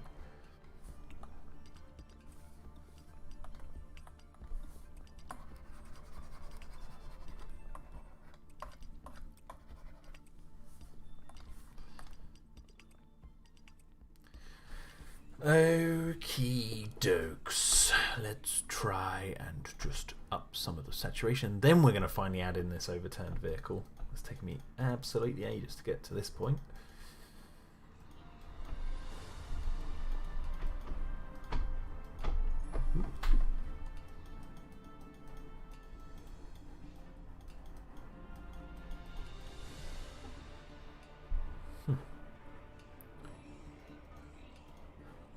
Yeah, so I'm going to add the overturned vehicle before I do the inside of the building. So let's go to assets, and we want vehicles, cart assets. Oh, there's sort of an overturned one already. Oh, and there's the back. There's perfect. Okay, maybe I'll get the one from the back first. Oh, that's gone under all the layers.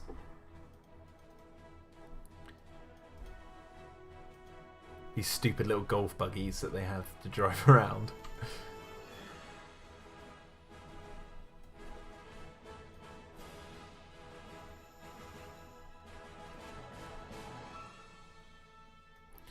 Actually, is that... I think that might even be the right angle. I'm just going to open up the end of episode 3.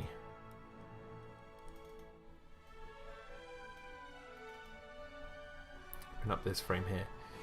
So you can see, oh, it's actually quite close to the edge of this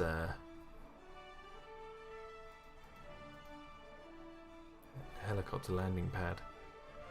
So maybe it does need to be like over here more. Like that.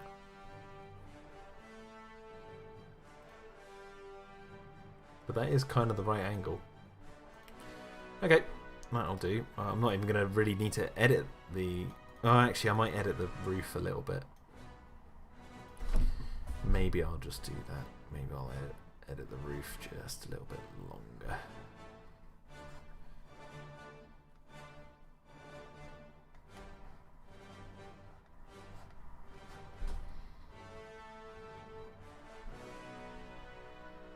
Add in the steering wheel.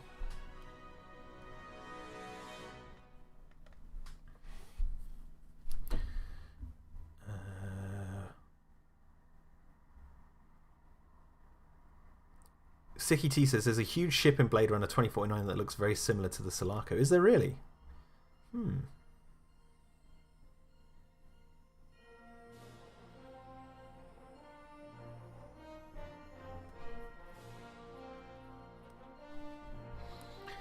Yeah, I know, Sicky. Lots of people put Alien and Blade Runner in the same universe because of the Prometheus thing. See, I don't personally.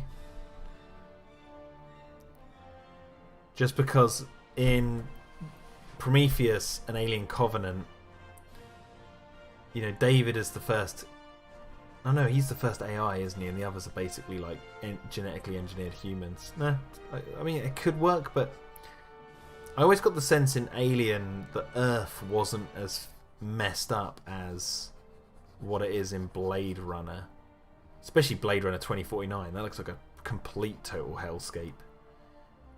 Like in Aliens, I know we don't go to Earth in Aliens, but there's that shot of Ripley, or when she's at Gateway Station, and they have that shot of Earth, and I know it's green and blue, and maybe it would look like that from space in Blade Runner, but there's just something about it where I'm like, it kind of feels a bit off to me.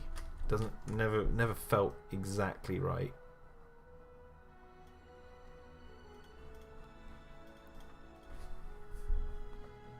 Oh, and the opening of Prometheus, obviously they show Scotland, and that looks nice. And maybe Blade Runner, it's like only LA is completely messed up, but I don't know. I just didn't get the sense that they were in the same universe.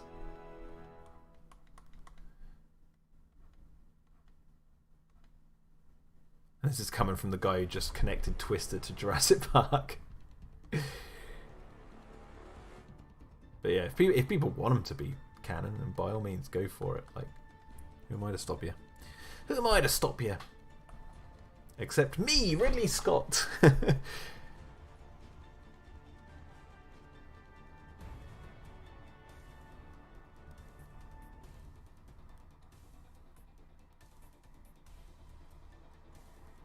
Matt Damon and Adam Driver are rival knights, and Ben Affleck is the king in Ridley Scott's next film.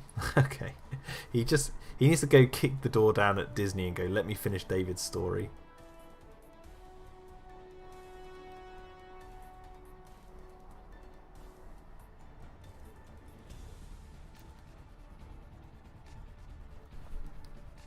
Yeah, Big Shark, he says he was watching episode 3 of Dino-Defenders a lot to try and find the hidden dinosaur.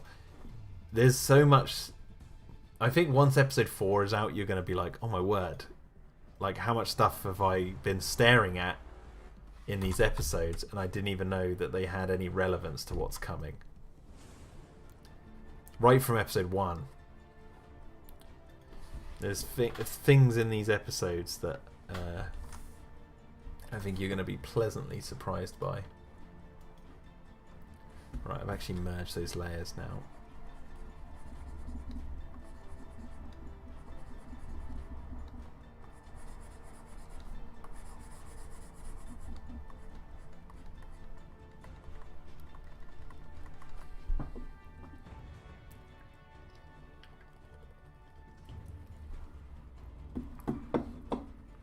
The Eggman says, how does episode 1 of Dino-Defenders only have 10,000 views? Well, my actual goal with Dino-Defenders at the beginning, I remember saying to myself, I'll be happy if each episode reaches about 10,000 views. Like, that'll make me happy in terms of like audience viewership wise. So I'm really happy that episode 1 has reached about 10,000 now. It's like, that's made me happy.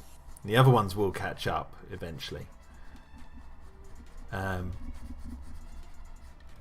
yeah, no, I thank you for saying that, because like, I have made this series, so hopefully people will go back and watch them, and it's like something that will last longer than just some sort of like clickbaity video that someone makes on the fly that is forgotten about in like 2 days. I want this content to be like something that people could be watching in years to come and be like, I haven't got all the answers, or not that I'm going to leave it ambiguous like bloomin' J.J. Abrams with Lost or something. Well, not Lost didn't really have an ambiguous ending, but you know what I mean when I say that. Like, I don't want to like leave people hanging dry. There are going to be answers, but I want people to be like, there's more to this than I initially thought. And that's not just clues as in, oh, if I see A, that gives or see B, that gives answers for A. I mean, that's really vague what I'm saying. But what I basically mean is like a lot of symbolism and a lot of imagery that cuts deep into mythology and all that sort of stuff. There's a lot of that in there.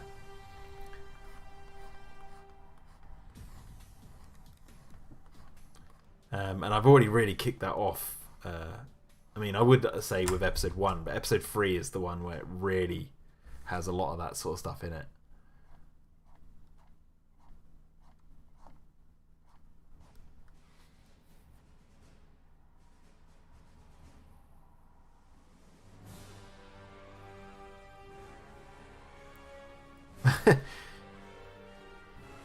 Big Shark says, I'm going to go back to the toy on Greg's desk, the green sauropod. Maybe it has teeth. I can say that is just a toy. That's not that. I will say that's not a clue to any secret dinosaur or anything like that. That's literally just a toy on the side.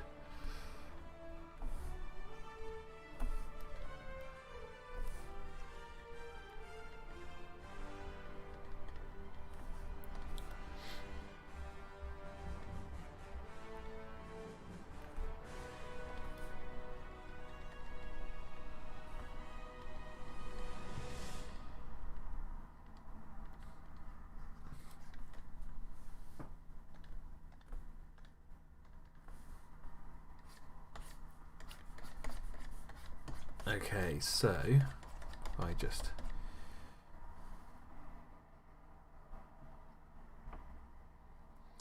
got to be careful, you know, stuff may have a double meaning, says Big Shark.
Big Shark, I have a question for you.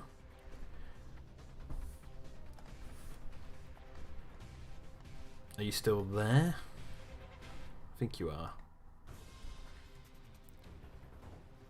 Time of Services, I love how each thumbnail for Dino-Defenders Extreme is devoted to a different creature. Even the colours of the words Dino-Defenders for each thumbnail kind of match up with the creature's colour schemes. Yeah, nice. Well, they won't match up with Episode 4 logo. Episode 4, I've got it here. I did release it on the on my Instagram, but the logo for Episode 4 looks like this. Yeah, it's dark. Everything is sinister. Even the extreme's gone like chrome dark. There's Big Shark. So you found the tail in Episode 3 of whatever is living in that paddock. Correct? Now, here's a question for you. And you might hate me for this. Has there ever been a point in the episodes that you've seen so far where the characters were in that paddock at a previous point in time? A black and white chrome dinosaur, says Titan of Serpents? Well, I haven't actually got a finalized logo for episode 5, but here's the one I've edited so far. This isn't the final one, but this is what I was working on for episode 5, the final episode. But you can see the different... Oh, that looks kind of good. Looking at the different layers, we've got that layer, this one. Like that.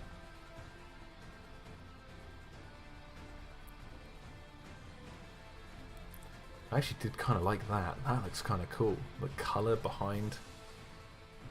Now here's a question. Is that the same colour that's the opening of episode... So episode 1 has yellow to purple to blue. That was my Micro Machines nod. I mean, that'd be kind of cool to have that as the background. I was thinking of maybe even going white, like to be a juxtaposition to the black episode 4 one, to have like a white logo. Big Shark says yes. the multiple watchtowers. Yeah, just I just thought you'd be curious about that. Considering, that's all I'm going to say, Big Shark. Just wondered if you were curious about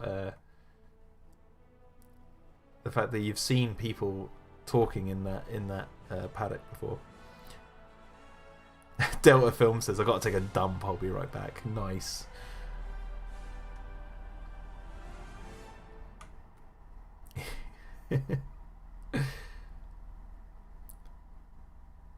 Right, now what am I opening? So I want episode 1. Big Shaq says, "Oh, you know I looked around." Yeah, see that? That's what I mean. I thought you had.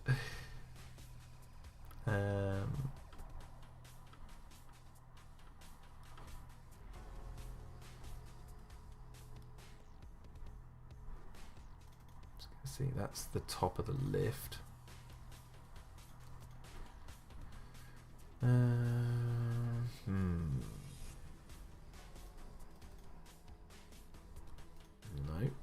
don't need that one.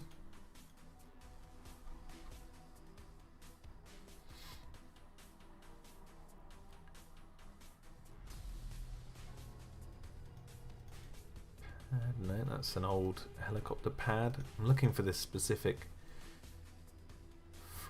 file if I still have it.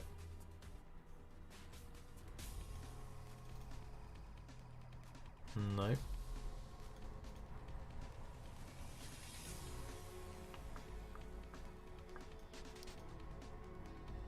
No, that's early drawings of Kevin. Where is it? Is it lift edit 2? No, that's the background of the lift. Oh my word. Here it is. This is what I'm looking for, because this is the inside of this area here. So basically I wanted to get this little crane. As you can see, like, they'd sit in there and they'd drive it down this trackway. This is my homage to Aliens, because this is like the power loader. Obviously. It's even got train buffers at the end of the rails. It's got this weight at the top here.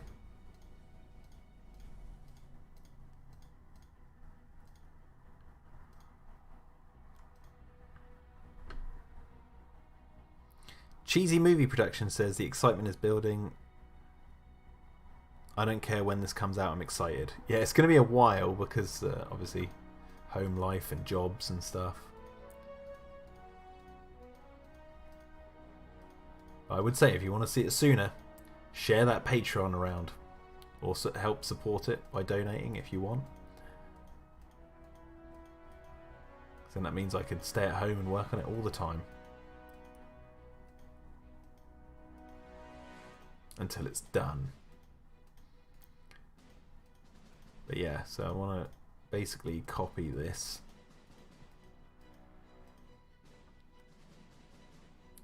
So here says, "Say Jack, ever thought about what if you created your own original dinosaur, either for the story or just for fun?" Well, I have thought about that, but well, we'll have to wait and see what happens. I mean, I'm trying to do my own sort of thing with the dinosaurs that I have, like make them my own. And I think when you see episode 4, you'll know exactly what I mean. Ah! Shit! Let's try to cut it out. Do you know what? It'd probably be easier if I actually just cut this whole thing out. I can see a mucky image, says Sicky T. Yeah. Yeah, another nod to Aliens, like they have those things on all. Oh look, there's the mucky image. Let's get rid of it. Ooh.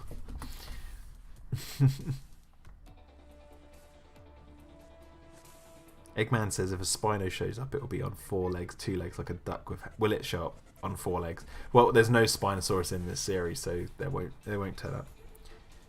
Krask says, "If you pause it right when the tower collapses onto Kevin, there's a frame where his face is all mangled, gnarly stuff. Episode 4 to 5 shall deliver some gory fun." Well, I want the gore as you say, to be tasteful. I don't want it to be like violent for just violence sake. I want it to be like shocking. I want it to be hard hitting, but also like I want it to be sort of meaningful. But I'm glad you paused on that because I did have to. Poor Kevin.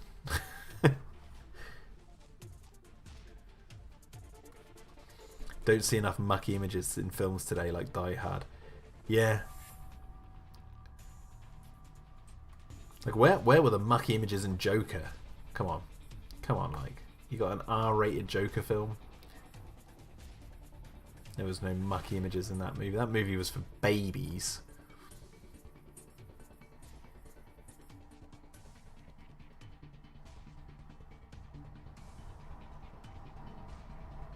Never not so clever at this. Don't forget to like this video and smash that bell icon. Yeah, I'm not with the kids with YouTube on that sort of stuff. I have my Patreon. I say go support the series if you want. You don't have to. Share it. That's share it around if you don't want to support it with monetary support.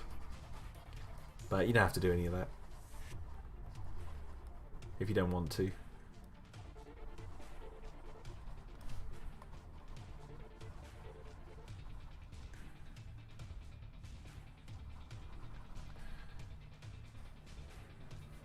I need to get rid of this so I can actually see what I'm painting.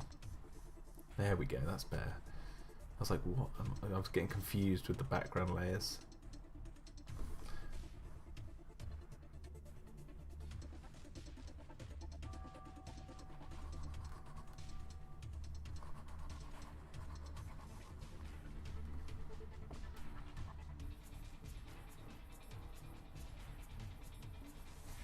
Looks like the back of the ship in the last scene of Alien Covenant. Taxi Driver is far more superior, says Big Shark. Yeah, Taxi Driver is. I preferred watching Taxi Driver than I did the Joker. Well, the Joker was alright, but it was just, I didn't get the hype.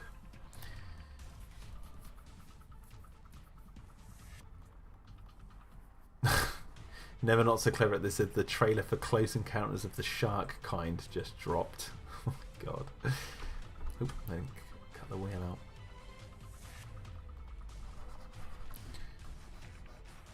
You're technically going to see the back of this thing, so I don't like. I'm going to have to edit this anyway, but there we go.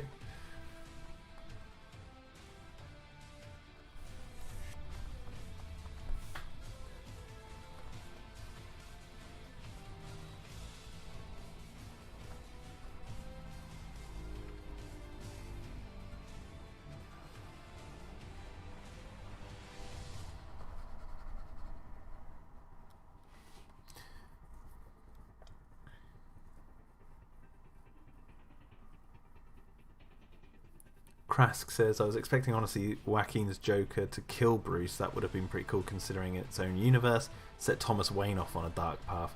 That would have been interesting. Like, poor Bruce Wayne, but my god, you'd be like, okay, so his dad's going to be Batman? Like, what's going on?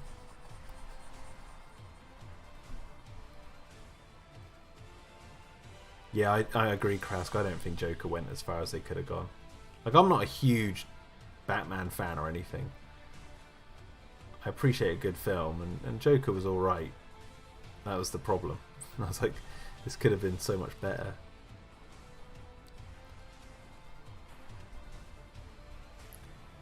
The best thing about Joker was watching the media go absolutely ballistic, saying, don't go watch this movie, and all this crap. It's like, why?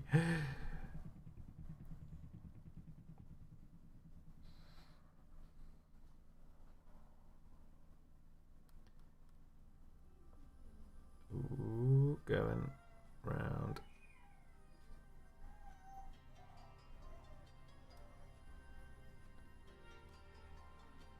I can hear my daughter crying in the background. She doesn't like when we get her dressed.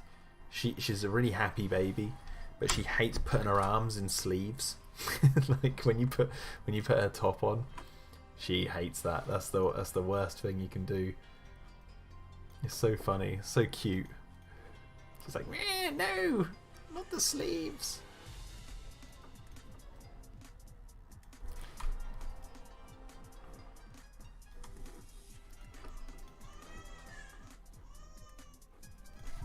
So basically just going to do a bit of trickery here and literally just, because it's going to be in the background anyway, so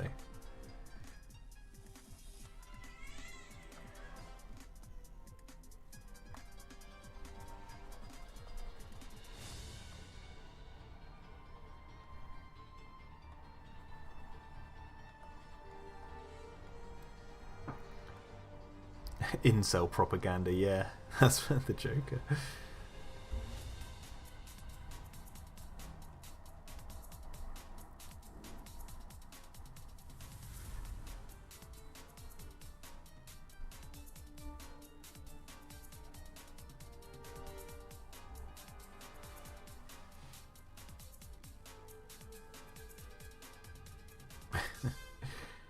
The Junker. The Joker. Don't go see The Joker. It's a movie that has ideas in it that I don't like. Don't go see it, please. Please don't give them your money. Don't support people with a different opinion to me.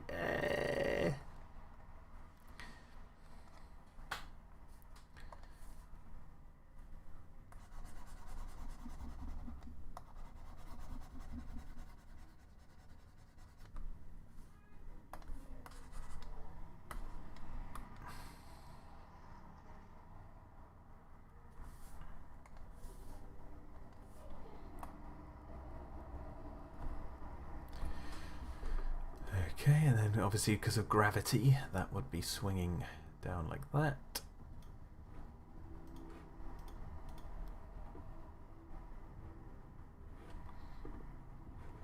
And we're just going to add shadow.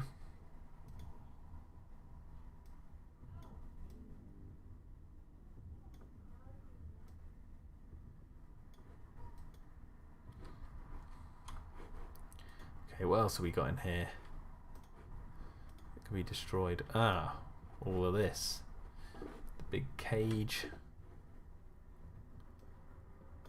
I do like how the size of the door has changed. Like, look at the size of that door on the side of that building, and then look how big it is in episode 1. I need to change that, I think.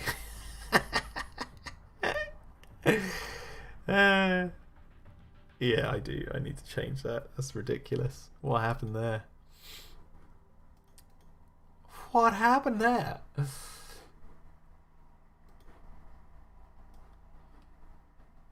So maybe the door needs to be like... Oh, all that detail just lost.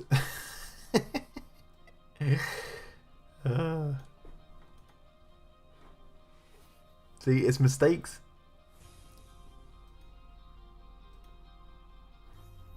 Trayvon Jackson says, have you started from scratch for these? Yes.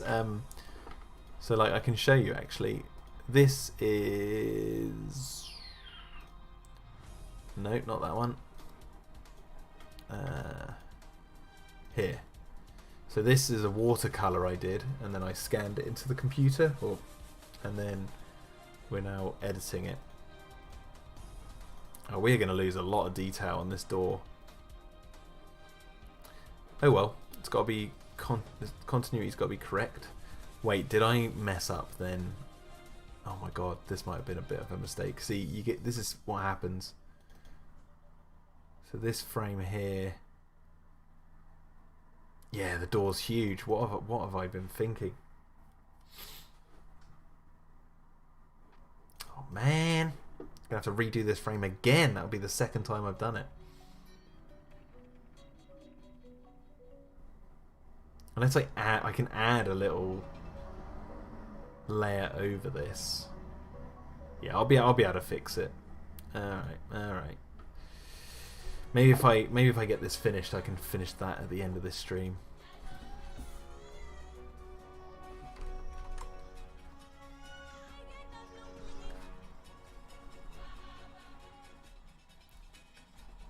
See, that's what happens. Like, I get an idea in my head where I'm like, oh yeah, the door should be like this, so you can see all the damage inside and stuff like that. And then I'm like, now I'm discovering that I don't really need to do any of that because the door is tiny. Got a tiny door.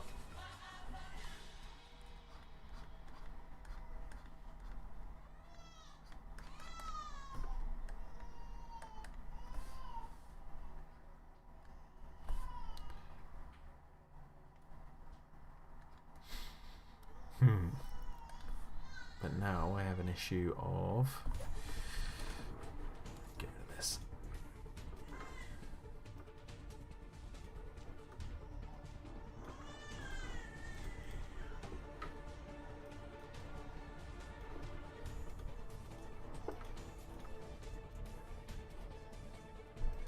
Okay. Then get this.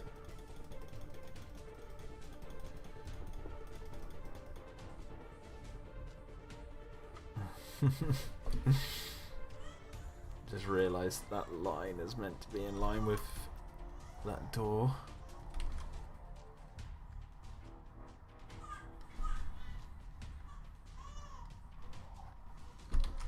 So that should be like that kind of.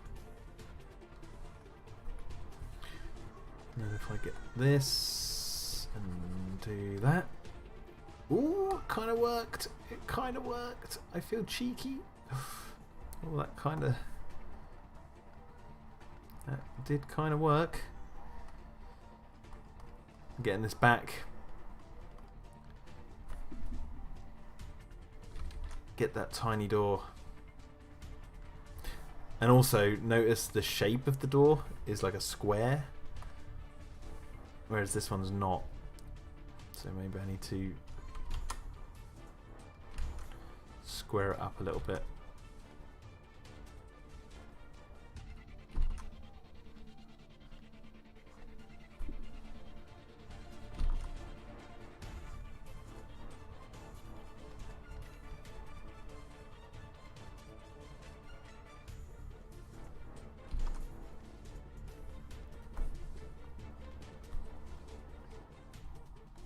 Be funny, you'll go back and watch all like episodes and then you'll notice the door sizes change in every episode.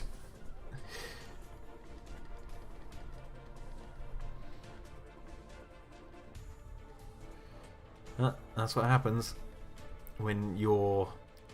The way I describe what I'm doing with this series is like I'm the set designer, I'm the actor, I'm the director, producer, I'm a costume designer, everything, and it's like to get on top of that continuity for one person, it is really hard.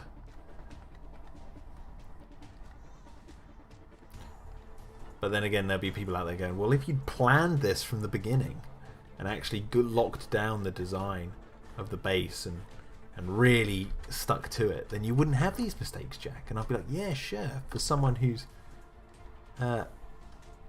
more committed than I.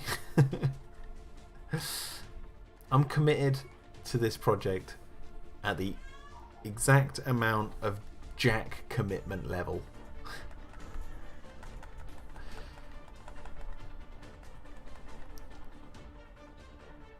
Plus, you know, you watch those professional, big Hollywood animated movies, there's so many mistakes in them anyway. They're not perfect. And you think I'm going to do better? Nah. I'm just one man. The story is more important than the actual continuity. So as long as it sort of basically resembles what it's meant to be, then that's where we're at. That's how it works.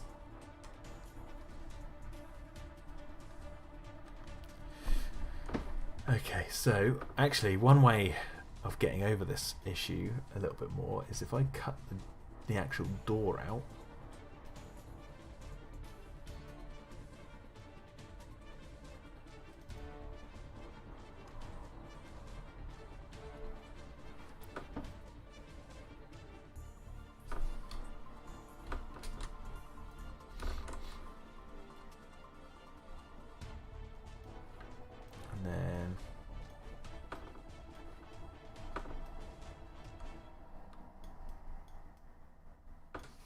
so it got...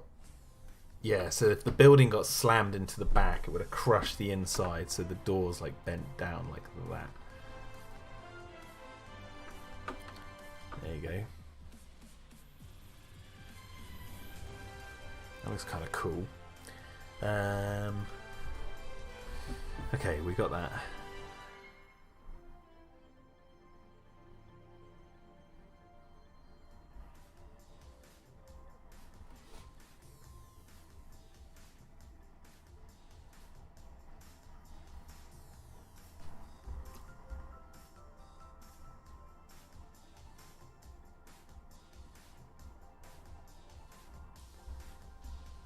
I used to find, you talk about Max Landis, I used to find Max Landis interesting, but then he went all weird, and I was like, oh, okay.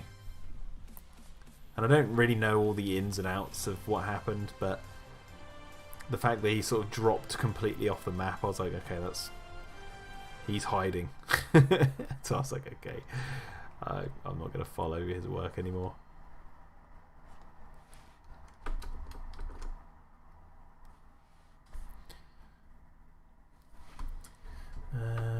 What else have we got in this thing? There's this weird... So if I remove the lighting around... Oh, there it is. So there's this weird, whatever this thing is, engine, machine, whatever Kevin was working on. That can be stood right about there.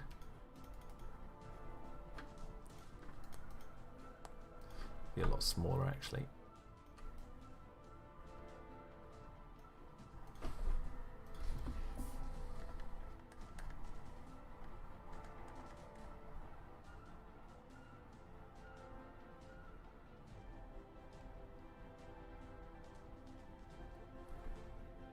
The show is in Buzz's head before they arrive. It's all a dream. Yeah, I'm not going down that route. I'm not gonna ruin the whole story by saying it was all a dream. You can trust me on that. The characters wish it was a dream, but it's not. Why do I keep going to that frame?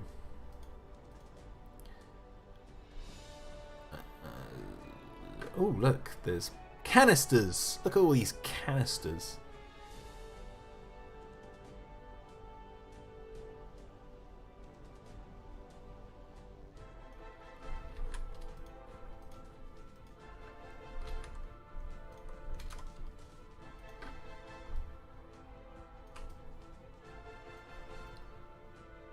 Have those all lying on the floor like they've been knocked over by the impact.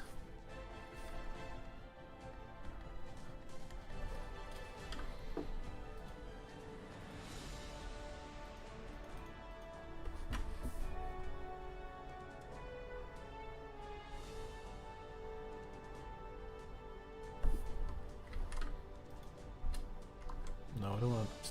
Oh, I keep getting to that one.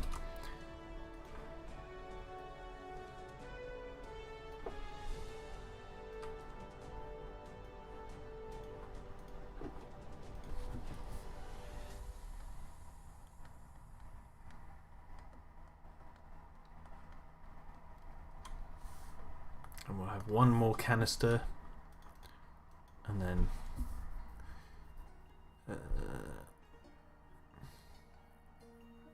Big Shark says in episode 2 they'd be blazing, so yeah.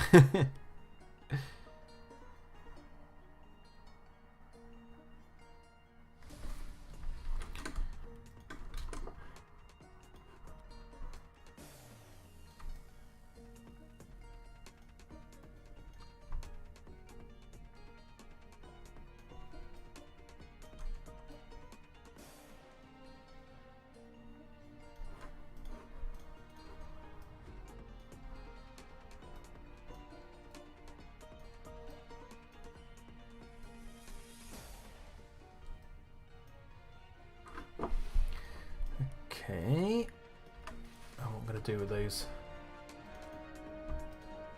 three, what's that one, that's that, should all go down this layer. We should merge those and merge those together.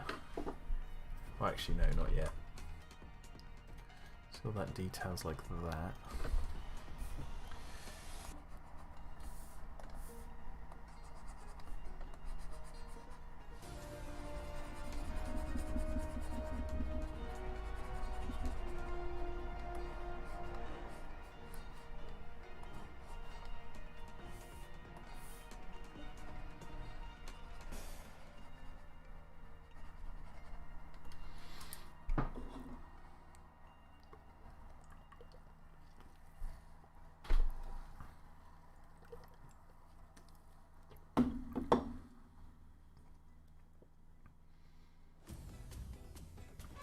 Gary Spifer says, I miss Kevin.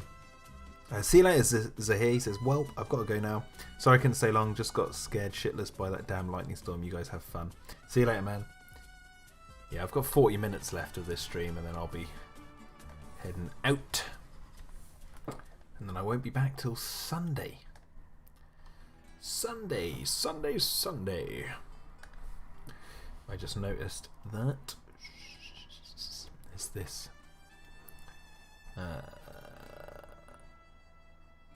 actually, I don't know, should I get the colour of the walls?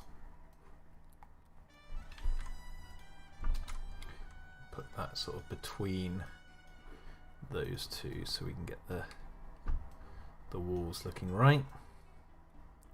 Big Shark says, Kevin was a really silent character, shame we didn't get more of him.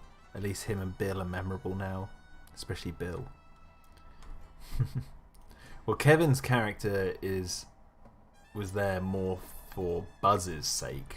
Like, it's more, he's there more to build on the character of Buzz. If that makes sense.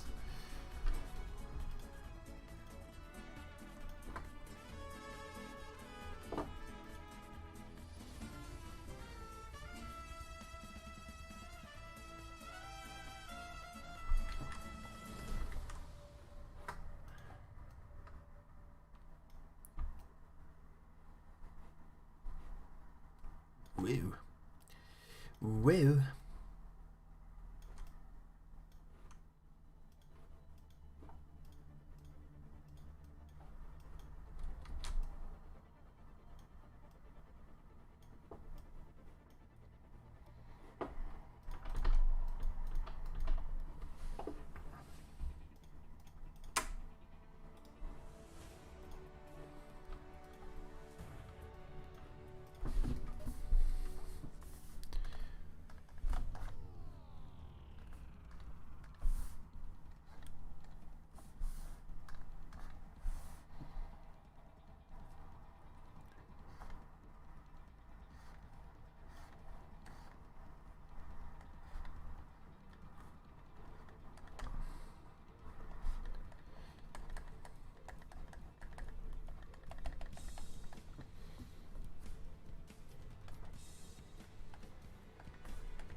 Okay, and then, you know, just for some detail, and I know it might be a little bit off, but I do want to have this crane arm poking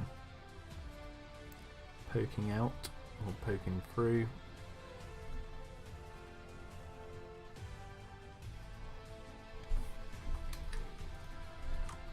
I know it's a bit wrong. Maybe it dropped down, but I want it to be like there.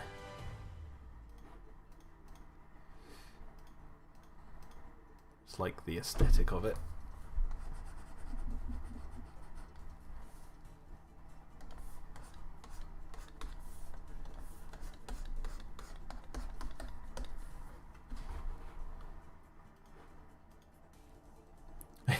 All that detail and it's like that big.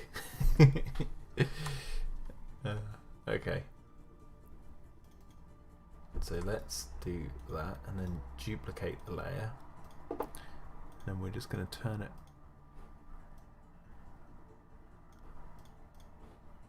Let's turn it red.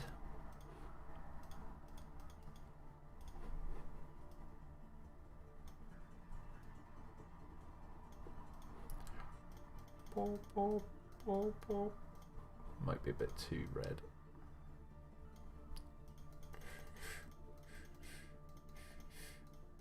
Yeah, okay, so we've got our little light. Oh, that one shouldn't have the door.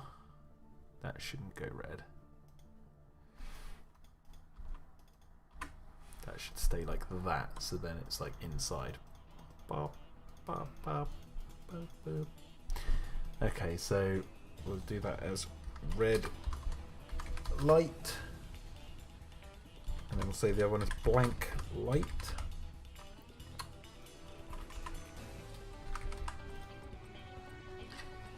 What else are you saying?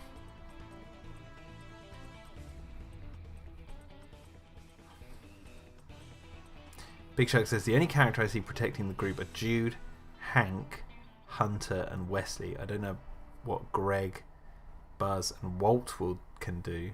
Maybe Jess too if she's alive. You'll have to wait and see, boy. You'll have to wait and see.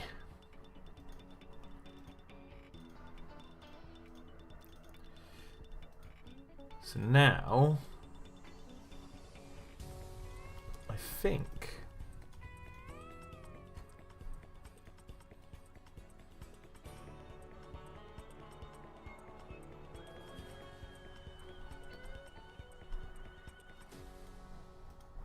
let's see. Just want to darken some more of this.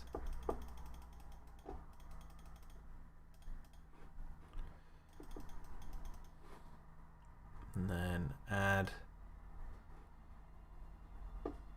Gary Five says if Jeff dies, I'm losing faith in Dino-Defenders.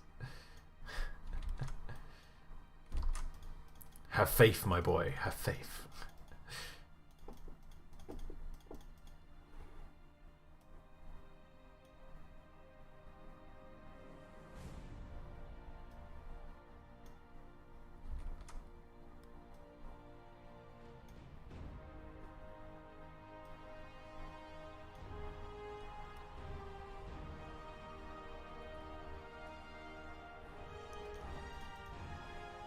So much detail for this frame.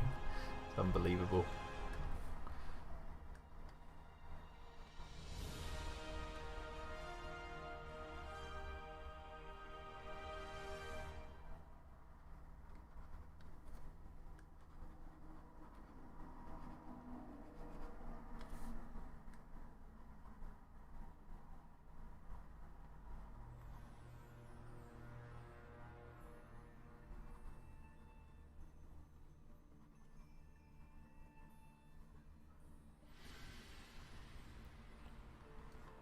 Okay, that's that.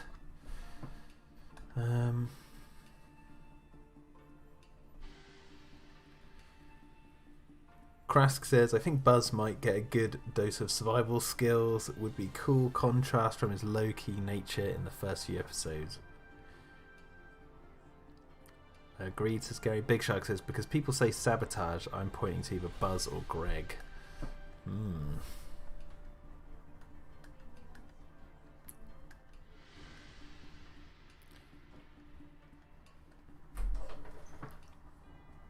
You okay? We're only just going out. We've not for a long time. Okay. If you want to stream longer, I can text you when we're on our way back.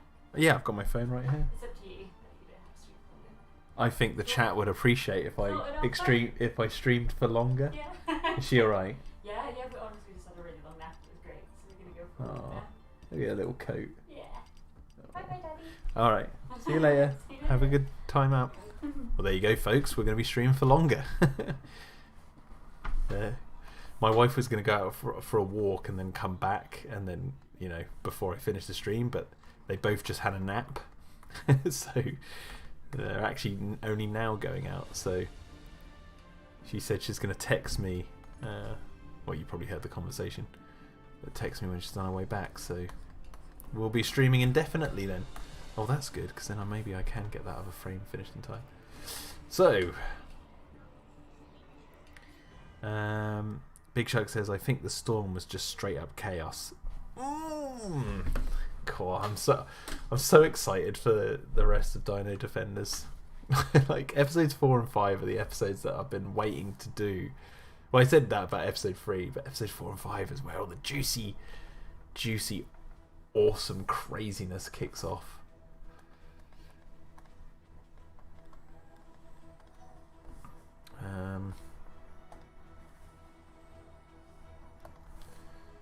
Let's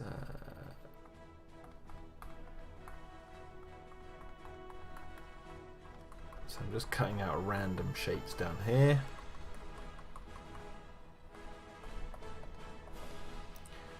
And the reason is I just want to darken that a little bit.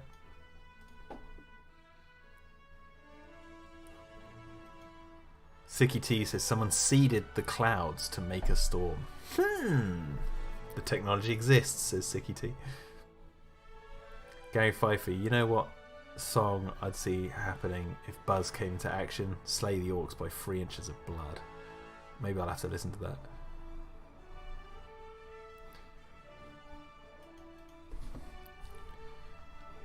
It's fun reading people's theories about what everything is, because it's just interesting.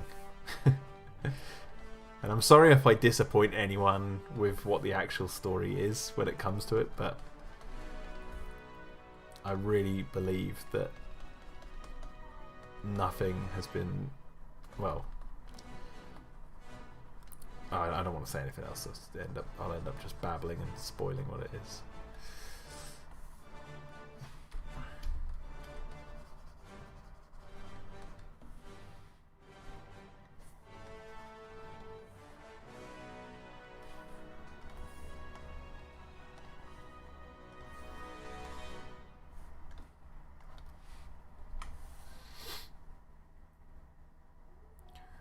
Titan of Sub says, thoughts on that new illustrated 30th anniversary of JP novel? I was thinking about getting it.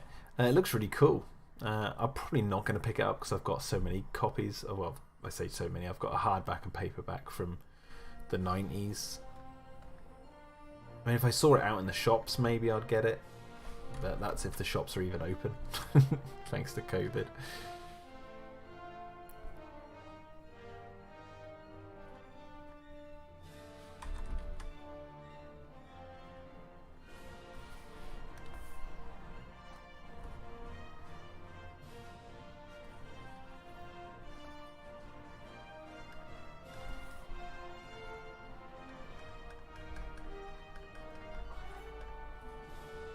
It's fun theorizing stuff. During the Beijing Olympics, the Chinese shot ions into the clouds to prevent rain during the games, says Sicky T. Is that true? That's awesome. Those crazy Chinese. Whatever will they do next?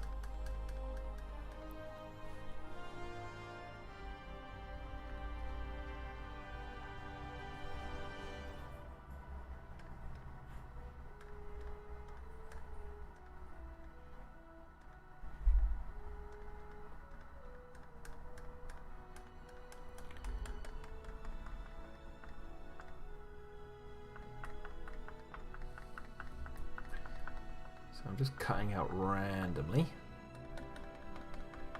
because I want this to, you'll see when I zoom out what I've done. Hopefully this will work.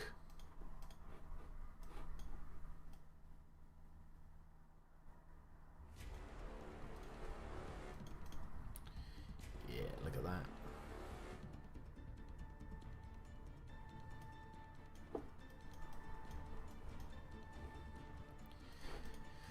Does need more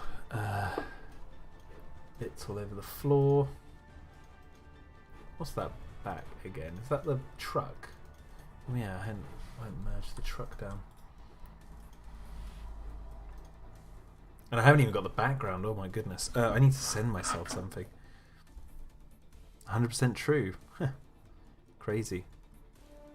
Krask says, isn't a Type 1 civilization the one that can be control of planets' weather? Or maybe. Big Shark says, I'm actually listening to The End by the Broken Kings. Oh, thanks, man. Yeah, that's my friend's band. I did actually get permission from them to edit the song down for the credits of Dino-Defenders. Oh, actually, I think I have these files on my phone already. On the computer, so let me just see.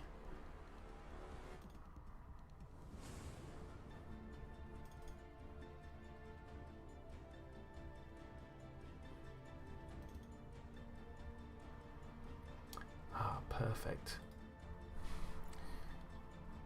Download that. Download those.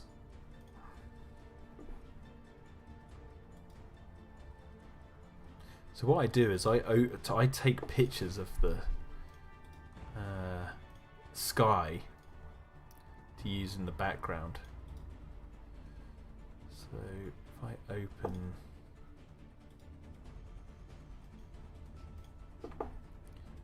one,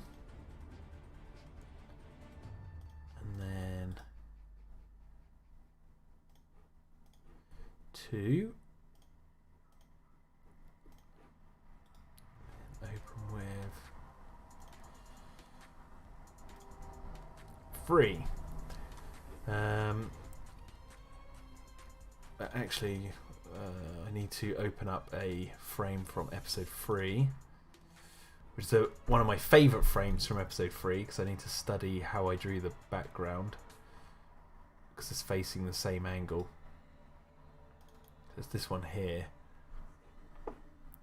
when the tower falls. Yeah, that massive. See, this thing's actually more white than it is there, so maybe I need to lighten. Maybe just lighten this thing just a little bit more. So maybe if I just a little tad, you know, it's been on fire and stuff. Yeah, so that comes down. So I'm just looking at the mountains in the background. That's kind of there, isn't it? Oh, what's beyond that, though? I swear I've done more. Maybe I need to just... well, either way, I'm using this one for this frame to begin with, and then I'll use one of these. Probably that one. Oh, look at that. That's a big sky.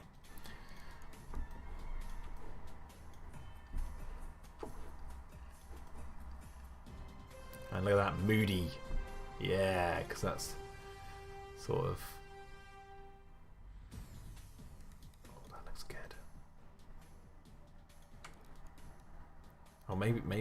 I don't know, should I... I know the frame I'm thinking of. It's...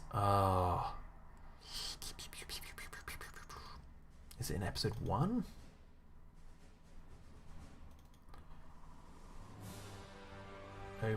These frames look so old to me now.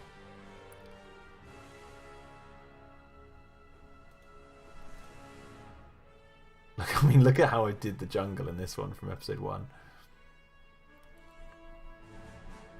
So if you look, oh, I guess that's more that way. Yeah, the jungle's way more built up in episode 1.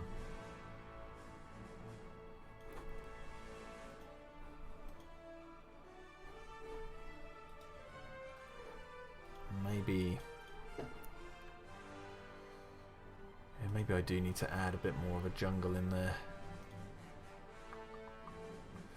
Okay.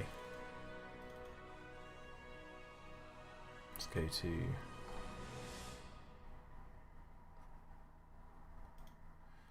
sorry guys, I haven't been looking at the chat. Delta says I should really get my schoolwork done. Yes, you should.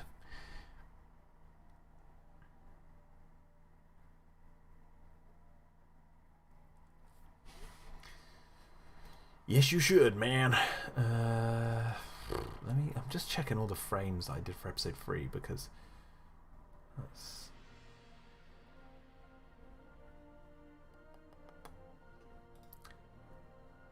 Let me open this one. Yeah, okay, so that's when the tower's falling.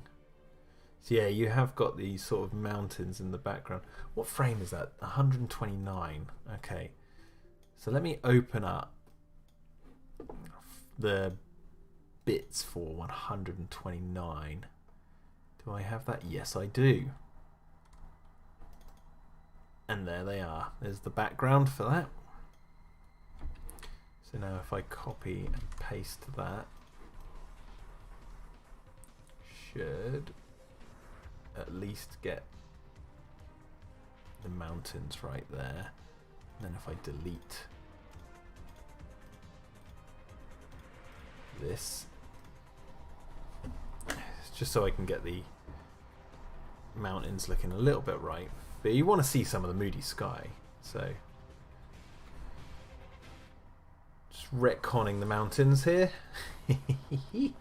retconning like a madman. Nobody can stop me.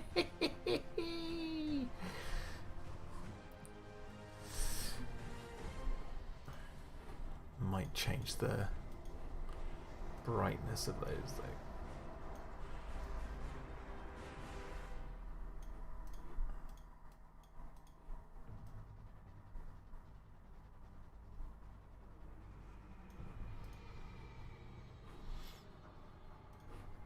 What the heck layer is that? Oh, there we go.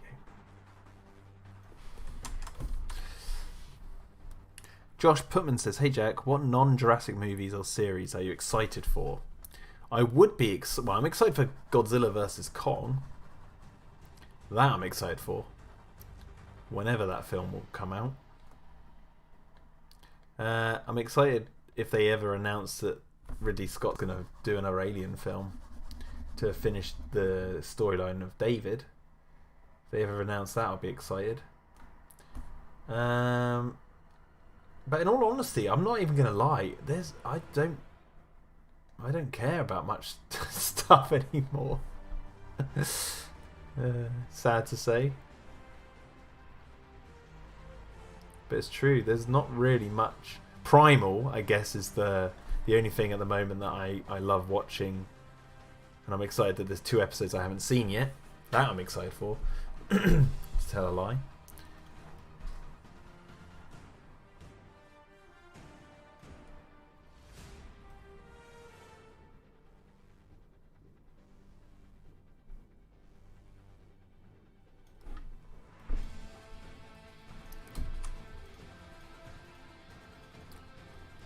But I've been watching Malcolm in the Middle with my wife, so I go backwards in time a lot.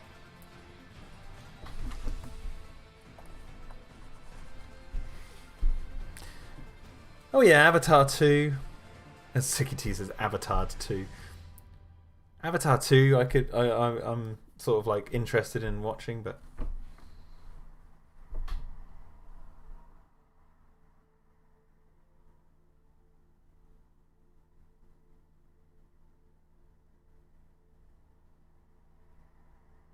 Big Shark says, "I can't wait to frame my cryops." Really good work, Jack. Yeah, no worries. Sickity says, "Looking forward to seeing more of that hot blue ass."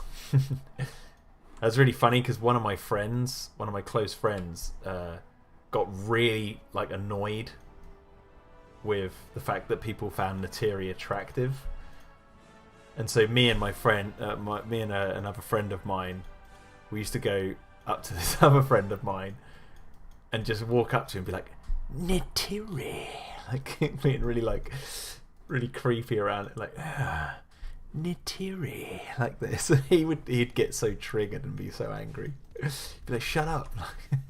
Like, "Oh, Nateri."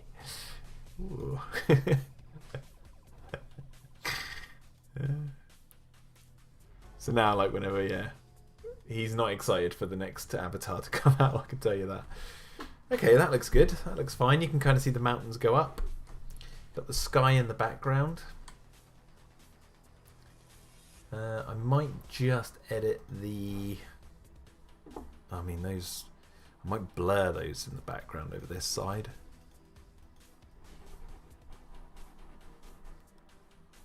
Oh, might actually blur the whole background. Actually, that's helps with the illusion of depth.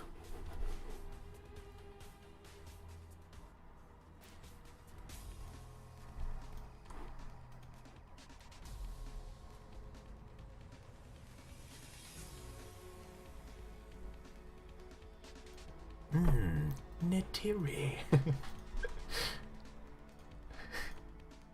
I kid you not, right? One night, oh, I forgot that this happened. One night, my friends were all staying over at my house, and he had a habit of blurting out like the password to his computer, his laptop, and because he did photography.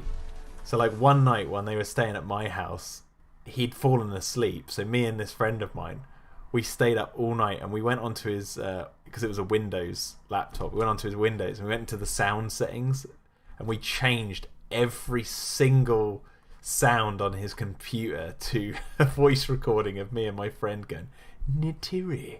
So like in the morning we were waiting for it, and we were all like sort of sniggering, waiting for the moment where he was just going to turn his laptop on, and we didn't even know if he'd do it like at home or anything, but luckily he did it in the living room right in front of us in the next morning because he wanted to sort his pictures out. And we sat there, and as soon as, instead of like the do do do do do do that the computer made, it just went Nitiri, and he looked confused at first because he didn't quite know what he'd heard, and then everything he clicked on, it was like Nitiri, Nitiri.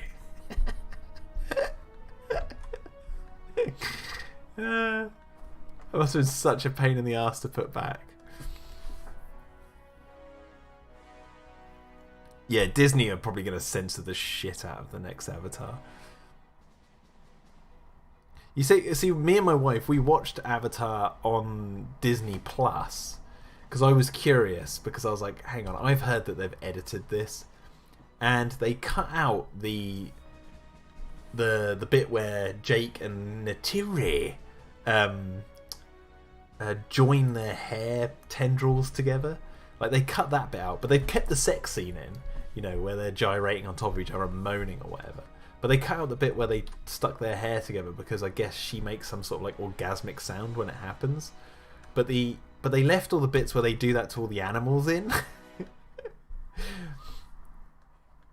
It's so pathetic. They need to just leave films alone. They really do. If you're gonna buy the rights and put it on Disney Plus, just leave the film as it is. But that means James Cameron. This is what's sad. That means James Cameron would have probably signed off on that, and it's like, come on, Cameron.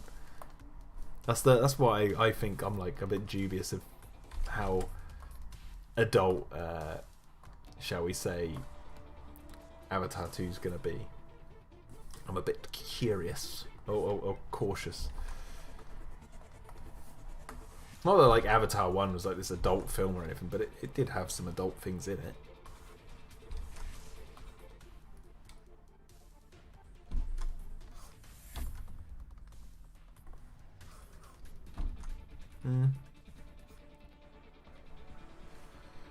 The highlights.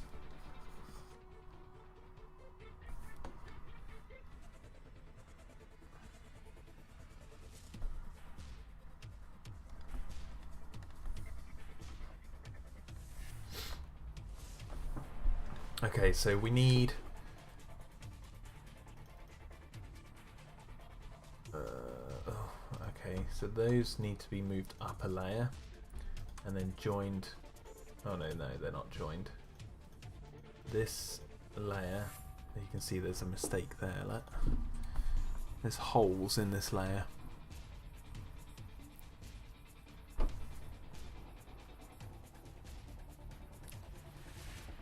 Big Shark says that was your first mistake, Jack. You watched on Disney Plus. Oh, I've got the big Avatar Blu-ray. Let me show it. I'll show you what I've got. Wait, I'll just change the webcam size. Oh wait, that's not my webcam. Where is it? There it is.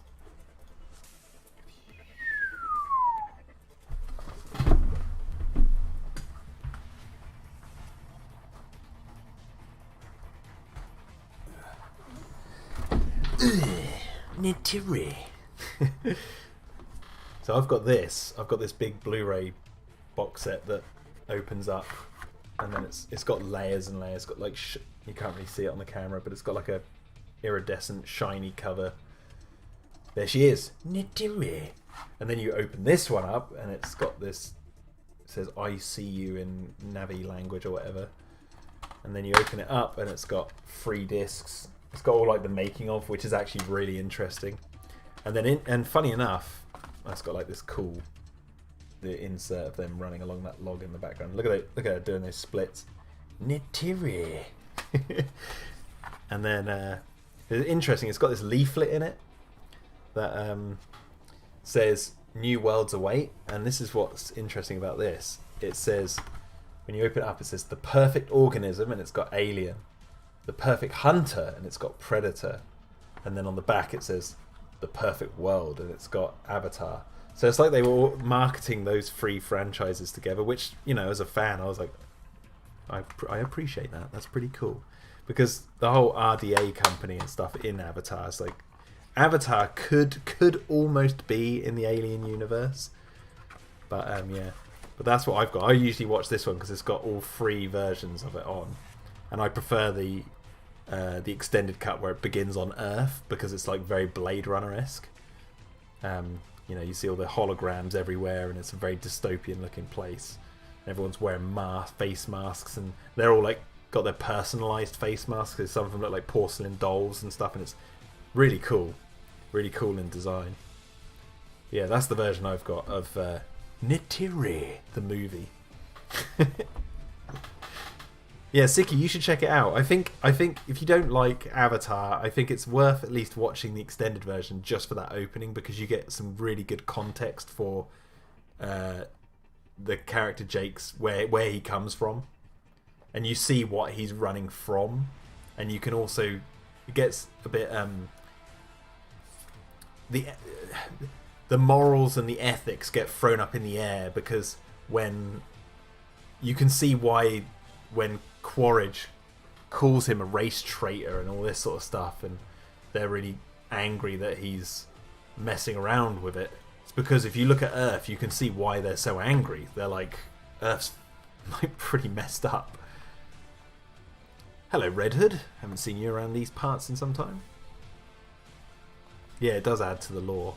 I mean, I won't lie, it doesn't really change the rest of the film. There's a different hunt sequence. You know, where you see, and there's a whole different species of animal that's in it that you don't see in the other cut. But it's definitely worth checking out.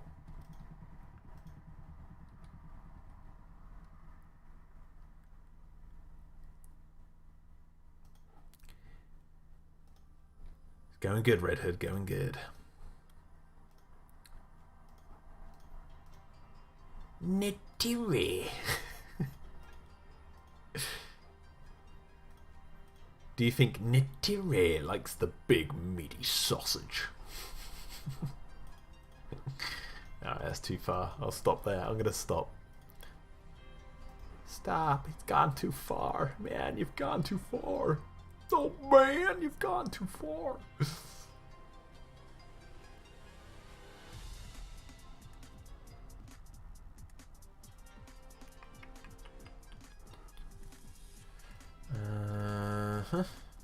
Oh, I still haven't fixed the holes in this layer. Got distracted by Nitiri. Krask says the extended cut is definitely worth the watch, but I still find the behind the scenes far more interesting than the film. Yeah, the behind the scenes is awesome to watch. Like, to see how James Cameron came up with the technology and what was so innovative about the film. Because everyone thinks of it as like, oh, it innovated 3D, which it did, but it wasn't so much 3D on the screen, even though for me personally, I did get that experience of feeling like I was there because of the way he shot the camera. Like, there's one bit where you're following Jake when he's first lost in the jungle, and the camera's low on the ground, sort of behind him, and he does this sort of quick dip with the camera behind a fern. And when I was in the cinema and that happened, something happened, and I was like, whoa! Like, I felt like it was a window. It didn't look like a screen anymore. It genuinely looked like I was watching like a stage. It was so strange. But But obviously, that not everyone got that experience. But when people say, "Oh, Avatar made me feel like I was there," I genuinely felt like that happened to me for a brief moment in the film. There's also another bit where they go up to the top of the tree, because it didn't last the whole movie. I mean, the excitement of getting that feeling again did. I was like, "Oh, when's he going to do that again?" Because it sort of wore off after a while. But like, there's a bit where they go up to the top of the tree when Neytiri is showing Jake the flying, what are they called? I can't remember the name now. Ikrats? No, that's not their name. Is it? Is that their name? I can't remember. But anyway, and the camera goes through. It's following them like a handheld camera, and it goes through this log, like it's like almost like a triangle-shaped hole. The camera goes through that. And when that happened, it happened to me again. I was like, whoa! And then they're up on the tree, and I was getting vertigo and all this. It was like, it was awesome, but not bad vertigo. Not like, oh, I feel sick, I need to leave. Like, I was like, this is genuinely good. But most of the actual innovation of the 3D for Avatar happened behind the scenes. Okay, let's just add some like dust and debris all on the floor.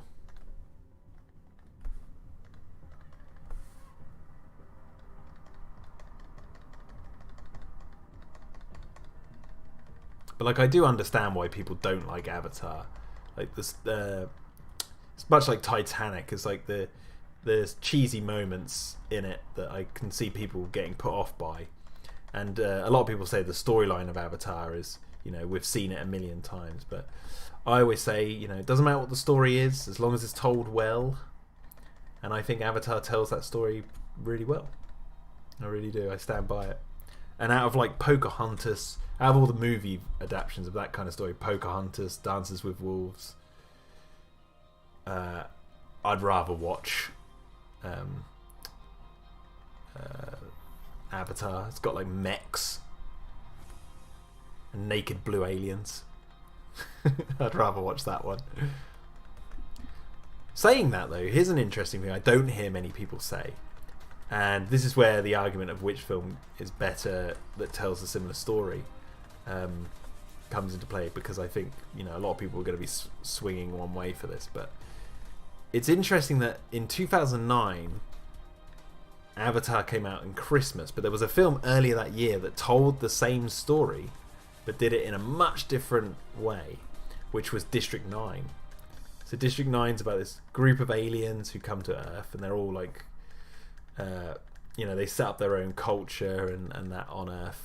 You know, they're sick and this, that, and the other. But there's a human who at first doesn't like them, and instead of falling in love with one of them, he becomes friends with one of them, and then he eventually becomes one of them, which and then he fights for their freedom.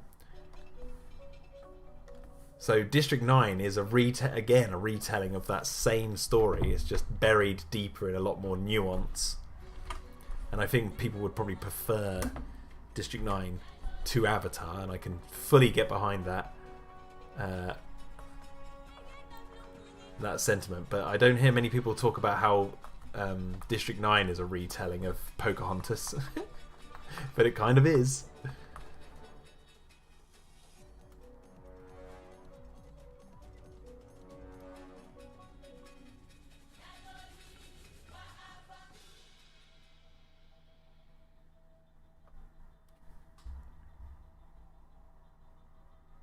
Banshees, that's what they're called.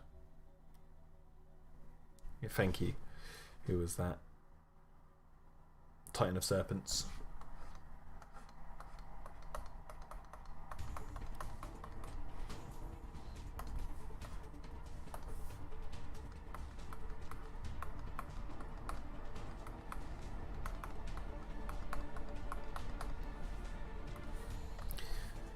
Okay,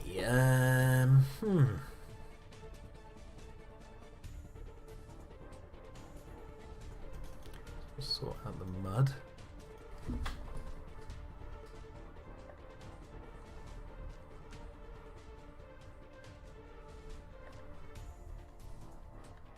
Well, yeah, it's just Krask says District 9 was a great film.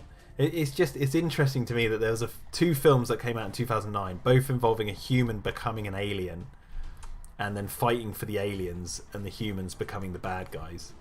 Like, if you boil it down to that, I was like, that's quite funny actually. But everyone remembers Avatar as the one that ripped off Pocahontas because it did it more overtly, or that story, you know, Dances with Wolves type story. But not many people talk about District 9, even though it had very similar plot beats.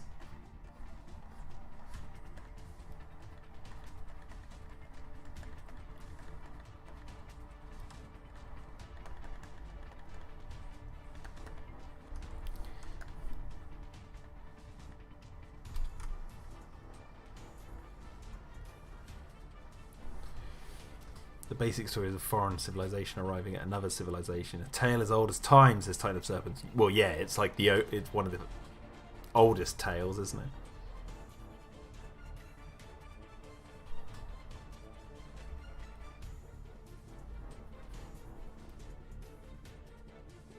Pocahontas is the reverse of Avatar.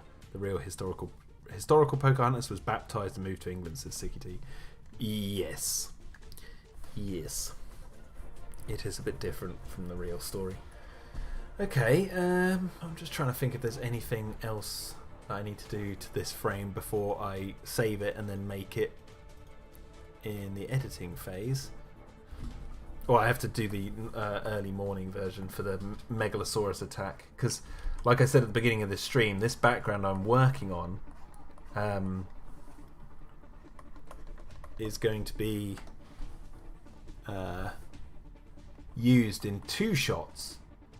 One, it's an establishing shot of the base all destroyed before we cut to like characters talking or whatever, and then again this shot's going to be used in the Megalosaurus attack sequence. So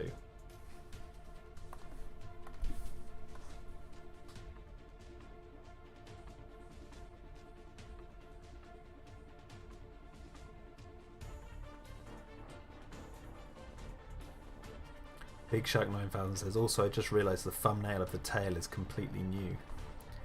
You mean the one from the live stream that I archived last time? I added that tail in straight away. I was like, oh, I've got to put the tail that he discovered in the thumbnail. If that's the one you're referring to.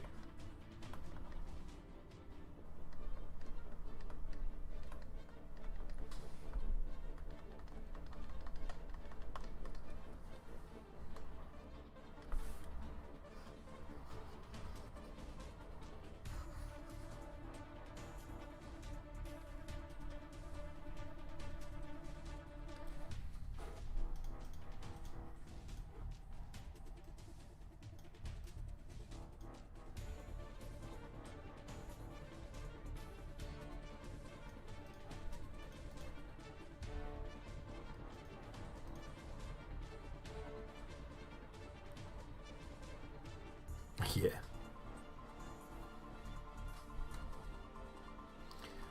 Okay, so I believe I am done with this. Oh, actually, no, I'm not. I'm just going to change some of the lighting on some stuff. Just make it pop a little bit more.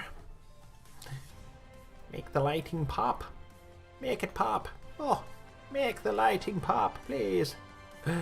Please, make the lighting pop.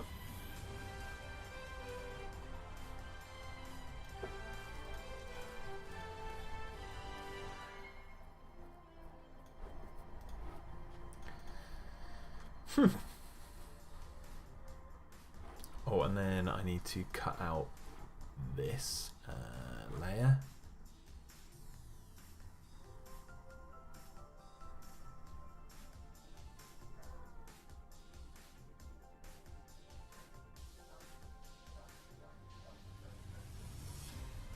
I'm gonna cut it all the way down here like that. Copy and paste that. So that's that, and I'm going to stick that to the bars. So now we've got this layer here that looks like that. with just the bars, and I've just noticed that there's a bit around the bars like that.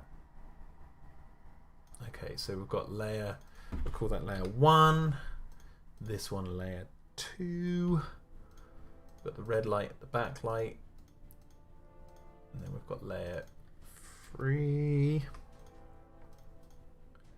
and the sky layer can go as layer 4. So I'm just going to save these as separate layers, so bear with me. What's this one?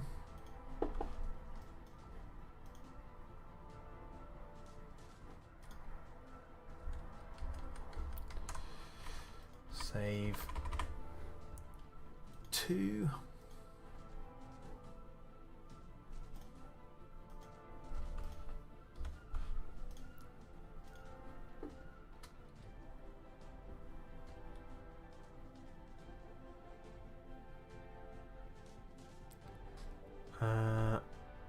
What's the point, Jack? It's so cloudy, says Gary Pfeiffer.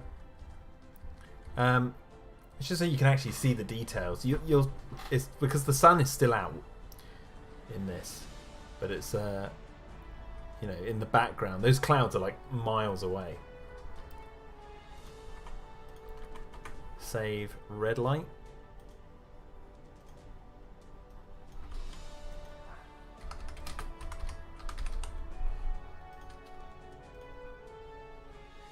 Yo, Nefinart, how we doing?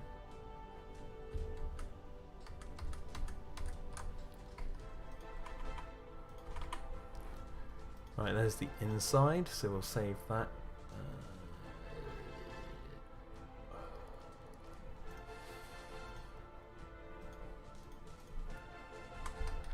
Save it as light or inside.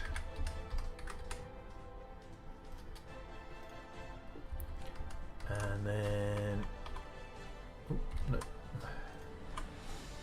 I'll save as layer 3.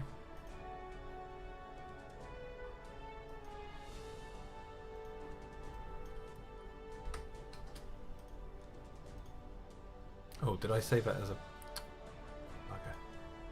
Did I save it as a PNG? I did. Okay, and then this one as layer 4.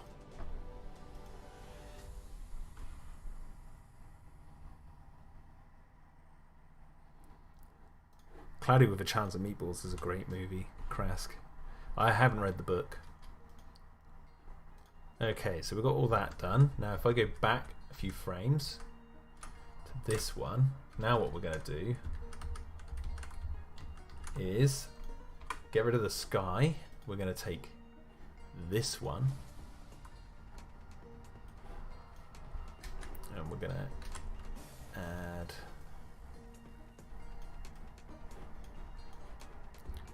this different sky in the background.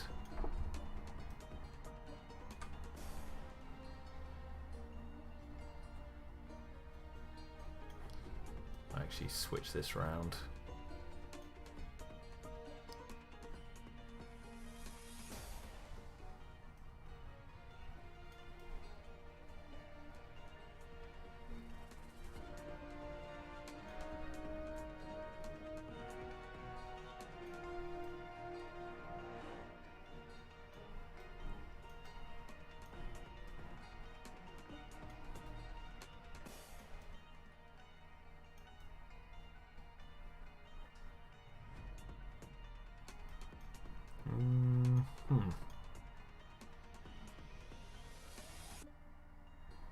Oh, you know what? Actually, that would probably be better. If I get that.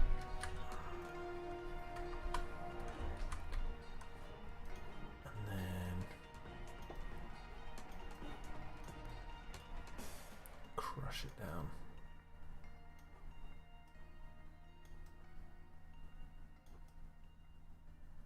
And then get this tool.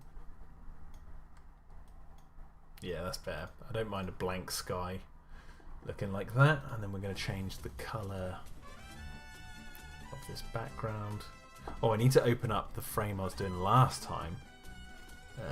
So we want what is it, Megalosaurus side.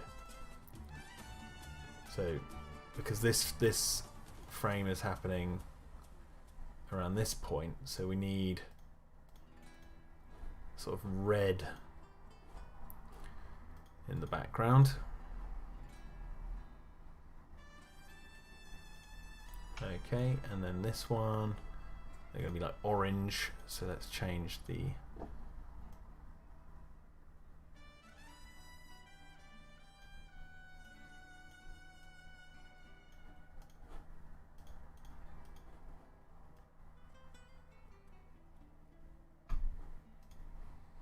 like that. I don't need the red light, so I can change this brightness to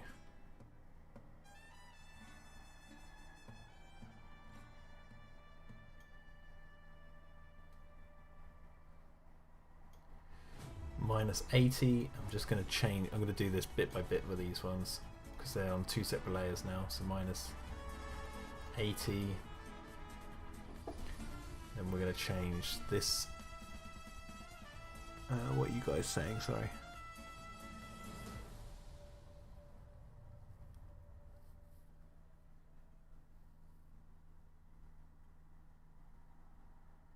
Dino-Defenders says, does that mean we get to work on the Megalosaurus? I can't show you the Megalosaurus, I'm afraid. I can only show you an outline at the moment. I showed it on one of the other streams. So now we're going to change the lighting to this. So +30 red, image, +30 red, like that. And then we're going to add, change the contrast to +40. Change the contrast.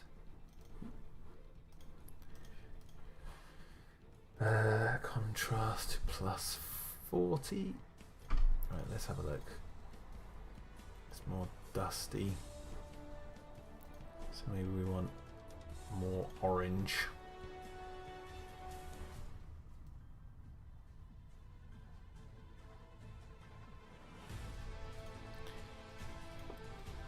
Up the saturation actually.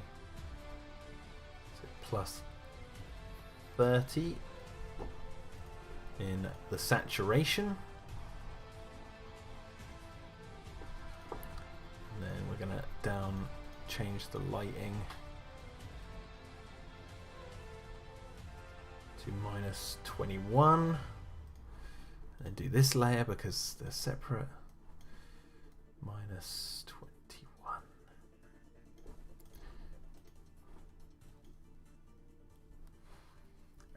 Tom Jurassic says, yo, just jumping in very quickly to say I'm very excited for the next episode. I'm glad to see you continuing to chip away. This looking great. Loving all the debris. Thanks, Tom.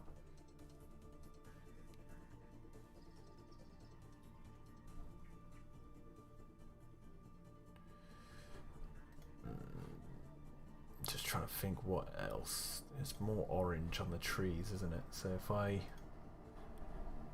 change the... Oh no, other way. Well, saturation to be up.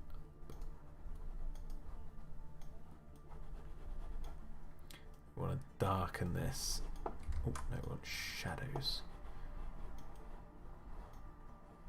Yeah.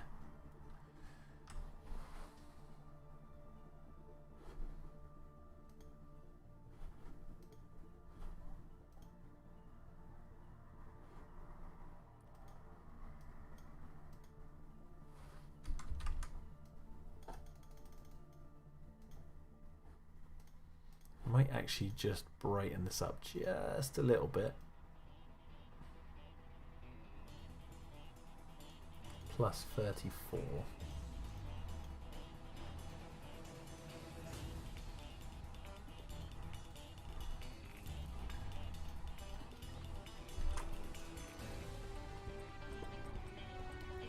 And the colour inside. So we're looking in that tiny little door again. Just going to change the colour to like a blue, and then I'm going to take the brightness all the way down. So it looks like the light is off in there.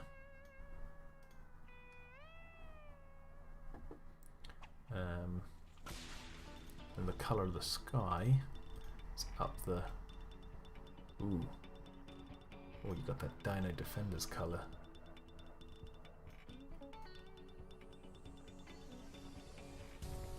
There we go, and then we filter blur, let's box blur that.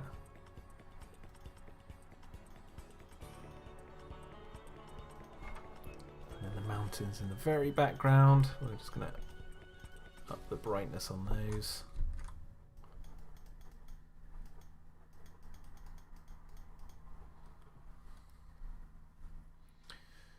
Okay, and then I think if I just go to this frame and then get this a brush, we're just gonna...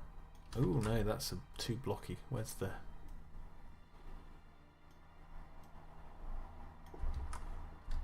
Too big.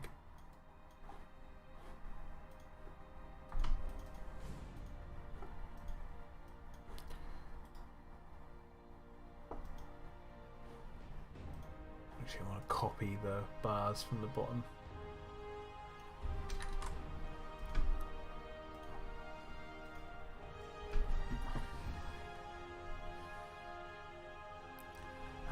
Neff announced, I like how you named the last stream Good Luck America, while I spent that day hiding from the outside because of everything happening.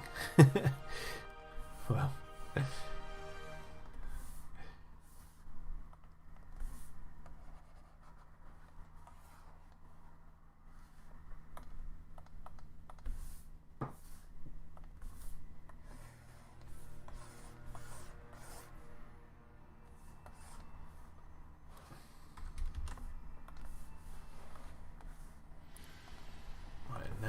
do is just to change some of the lighting on this. Ooh.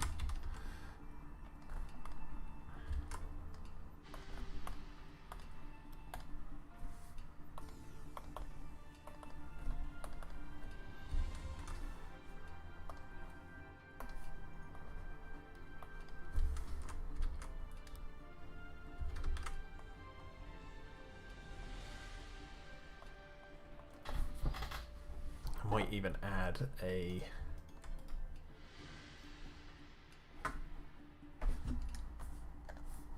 just change the light on this box on the floor because that... Hey, what's going on? Oh, it's on this layer, isn't it?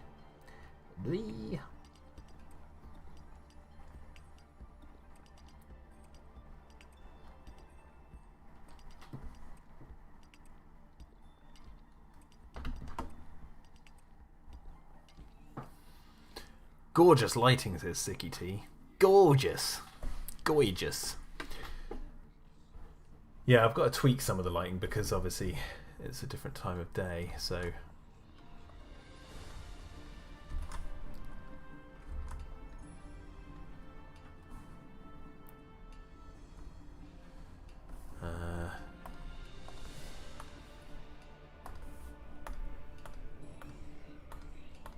when the Megalosaurus attack, it's going to be night time or very early morning. Oh, that's on that there.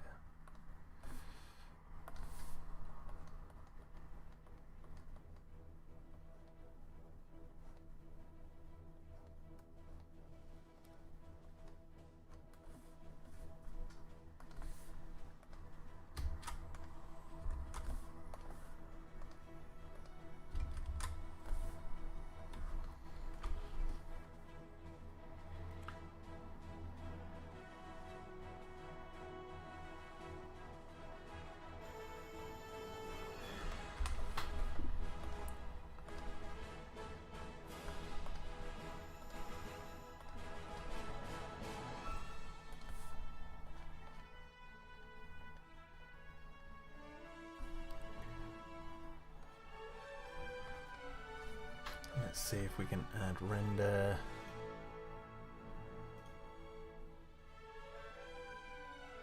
Lens flare. Don't want a crazy lens flare, but maybe just one off the top of the dish. Oop. No, that looks stupid. Don't want to do that. That's a stupid move.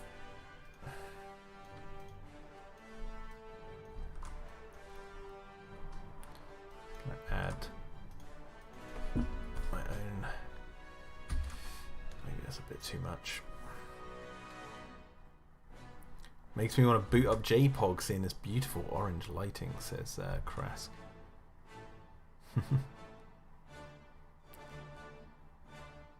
Good lord, I just want to draw the Megalosaurus now, says Nefinart. Oh, you wait, you wait. You're going to have to wait a long while before you see that bad boy in action. Or bad boys?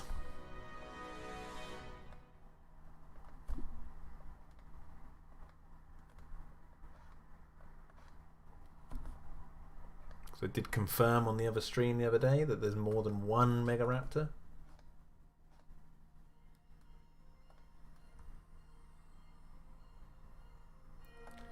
Ah, look at this. Here's a mistake. Here's a mistake. The lighting here, it's on the opposite side of the wall to the light.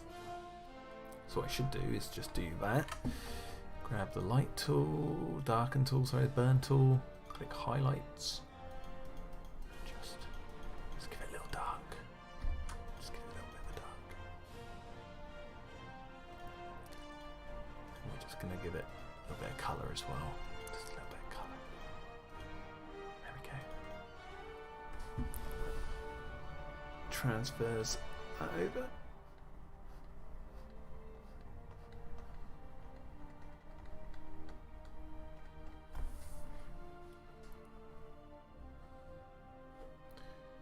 These background trees, I don't think they're orange enough. I mean, not those ones, this one.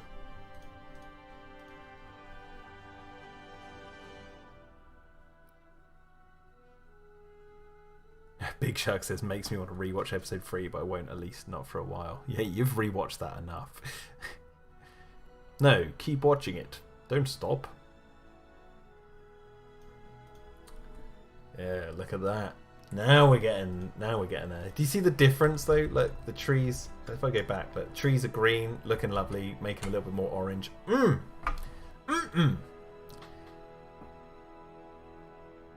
Got that gorgeous lighting.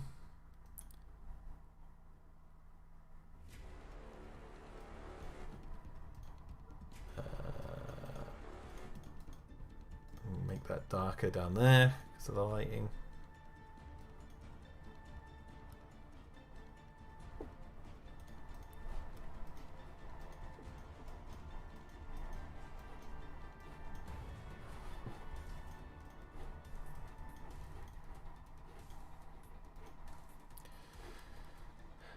Okay, dokes.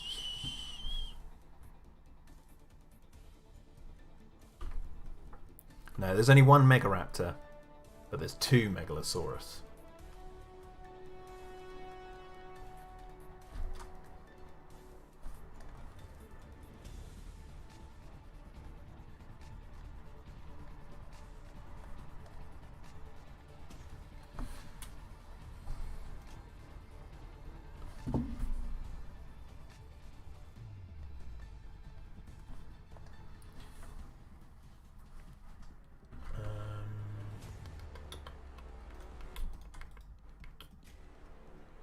So 1 again, 2, 3. I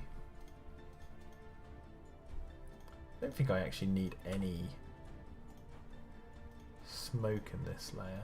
Ah, look, we've got those gaps again. Those gaps have appeared.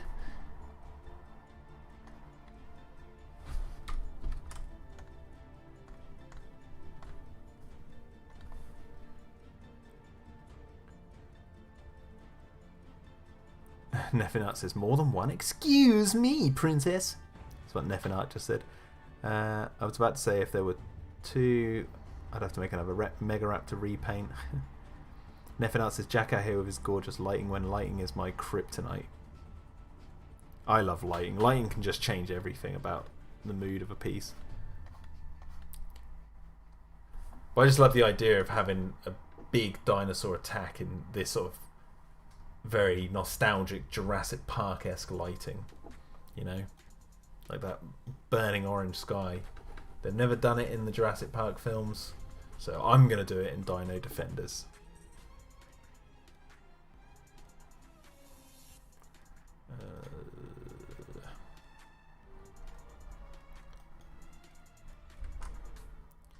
Actually going to as well just add a little bit of orange to this background over here, and then I think we're done with this, and I will go into the edit to edit the daytime version of this.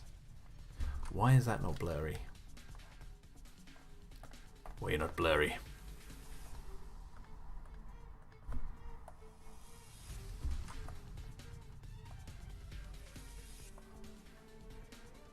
No, actually I think I prefer it like it as it was.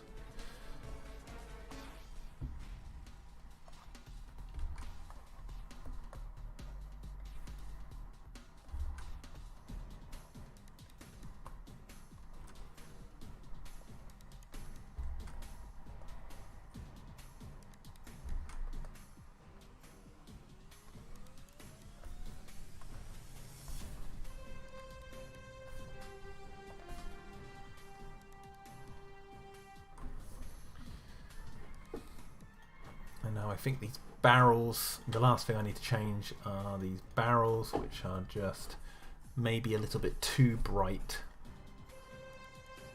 considering that they are in the shadow of this thing, so maybe they need to be darkened.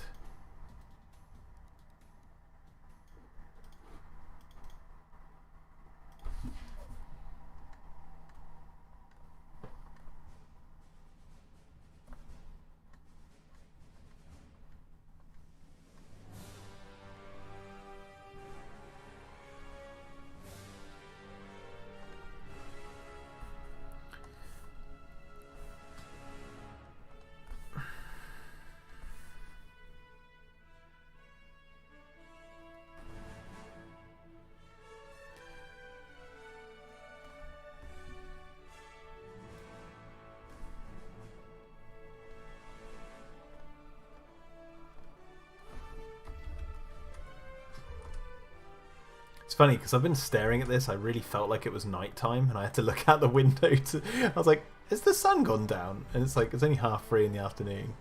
I looked outside. It's like really bright. The window's right there. I don't know why I had to do that. I was just looking at this. I was like, "Is it nighttime? How long have I been streaming for? When did my wife go out?"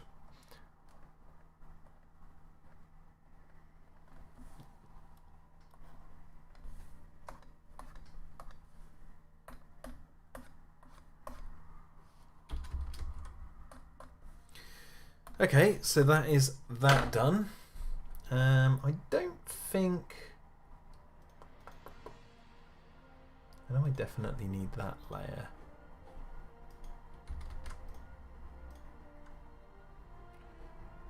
Okay, so let me save this, and I'll save it as Megalosaurus attack wide. Megalosaurus attack Petri dish wide. Okay, so that's that done until I get to that point in the episode. Actually, just realised I just want to change the lighting on here to orange. Change the lighting to orange on here. It matches. Let's see, does that work?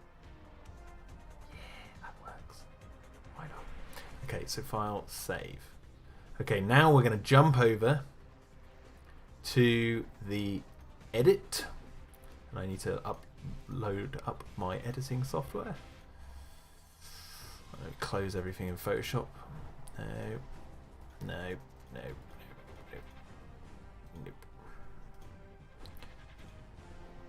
Okay, new project. Let's see what you guys seeing. Okay, yeah, you've got it up. Good. Good. I'm going to show the display capture version, so then you can see all... Oh no, actually no, I'm not. Woohee. That would have been a mistake. You would have seen some spoilers. Let me add the files that I made a minute ago. And then insert smoke effects.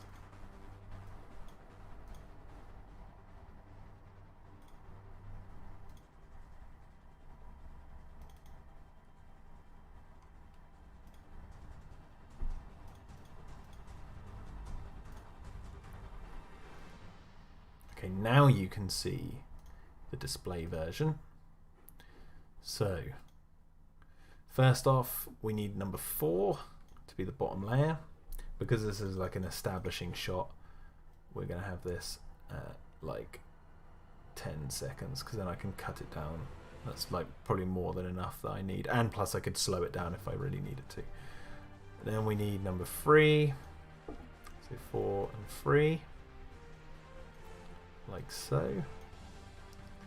And then we're going to add some smoke. So I've got the dark smoke here, and I do want that in this. Obviously I need it because it starts off like this, but really I need it to be like here. And we'll change the speed to 10 seconds so it matches what we're doing. Ah, my wife's on her way back. She's going to be 15 to 20 minutes. Okay, so I think I can get this done in that time. We're actually going to move this over. Oh, and obviously the glitch happens, so it disappears. Oh no, it doesn't. Does it? Oh no, no it doesn't. I'm being stupid.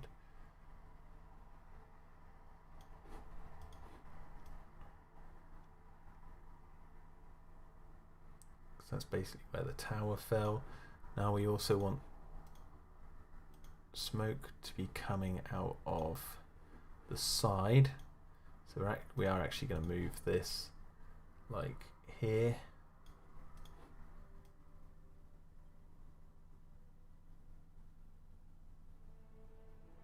Maybe it needs to move up even more. So like there. Yep.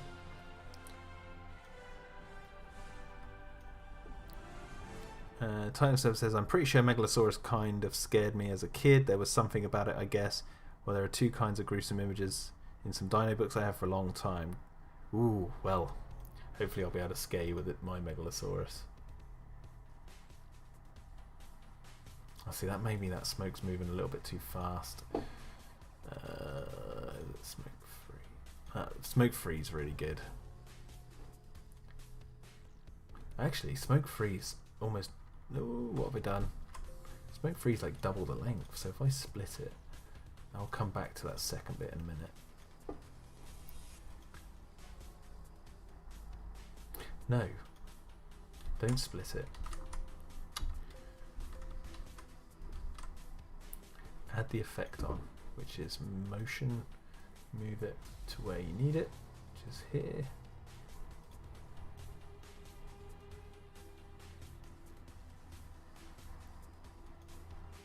Maybe even move it up a little bit more. Yeah, that's perfect. Now split it and put this one on top, so it's in the same place, but we've got 2. And then I can slightly move this one over a little bit. So then we've got 2 loads of smoke. Yeah, look at that. Perfect. Now we need 1. Is the stream name going to be Nadiri? No, the stream name's going to be Big Meaty Sausage. Why Twister is canon with Jurassic Park. big meaty sausage. Spicy Italian sausage. This one is going to be... We're going to motion it. I'm going to shove it at the back.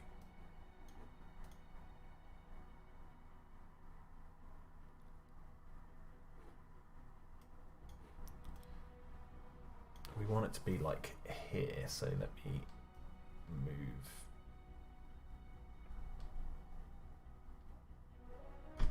Can I move it up any further? No, that'll do.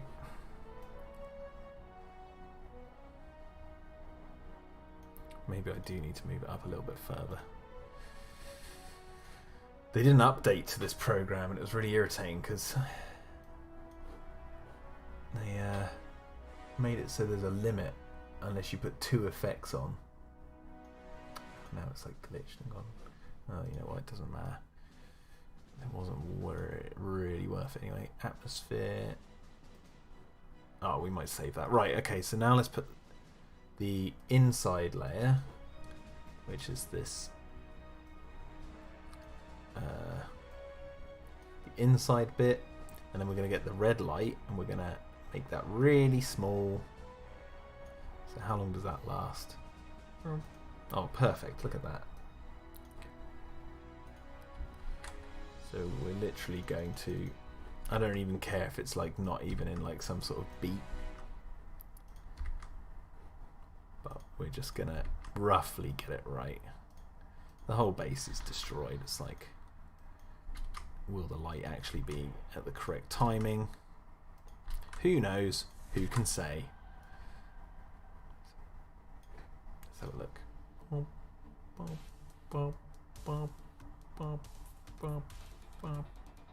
Alright, that works. Actually, maybe I will just tweak it a bit so it matches. So it is all in time.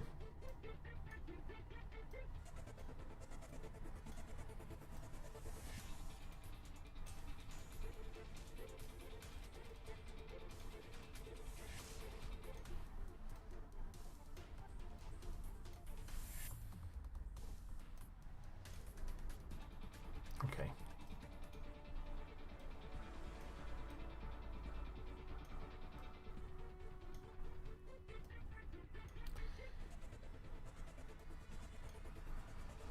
Yeah, that'll do. Okay, so now we add on layer 2 on top of those.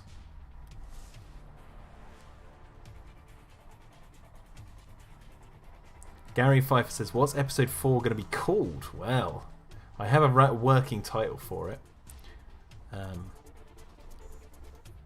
But I don't know if I should reveal it yet. I have got it. I have made the frame with the chapter name on it, but I don't know if I want to redo that, and then I might change the name. So I've been thinking about it. Maybe yeah. I'll explain it in a minute.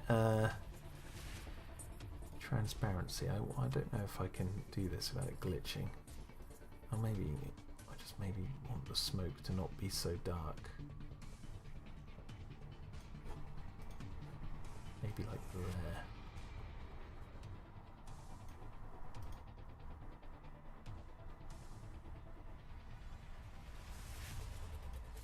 Yeah. Okay. So we've got the little red light blinking. And then we want...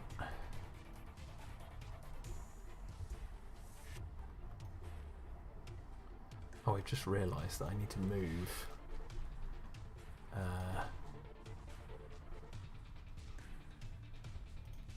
these 2 up. I need to move those 2 up layers. Silly me! These 2 need to move up to here. So they're on a different layer. Oh no, they need to be above that layer. Oh my god.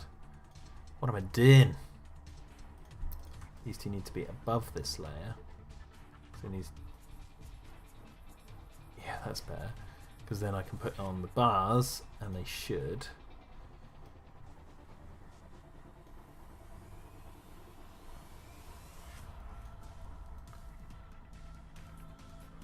Yeah, it should look like it's coming out of that gap.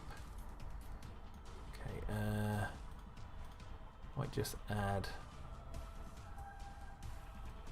another smoke 1 to motion. Let's get it to here.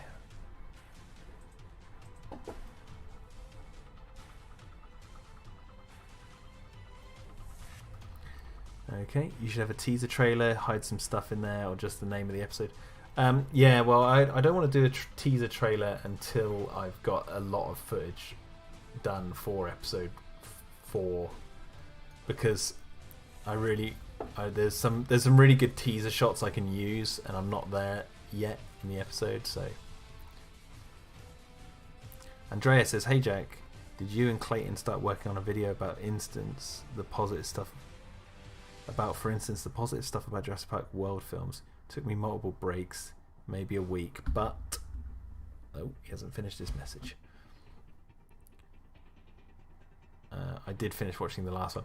Well, we made that last one because obviously a lot of people out there know in the fandom that myself and Clayton are big fans of the new films, and you know, there's some people out there who think we might defend them a bit too much, so we thought, oh, you know what we'll do is we're going to go through all of the movies, and we're going to bring up all of the things we don't like, or all the critiques we have about those movies, and just play devil's advocate for the things that you know, people usually talk about.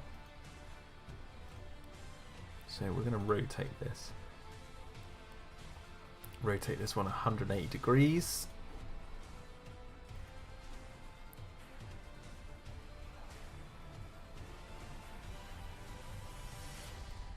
And now let's click play and see what it looks like.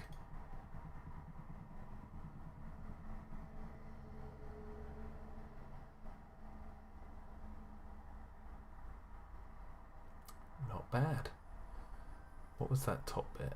That was the smoke just disappears. Why does that? Okay. Alright, so what I'm going to do now is, if I get rid of display capture, I'm going to render it. Export video file. I'm going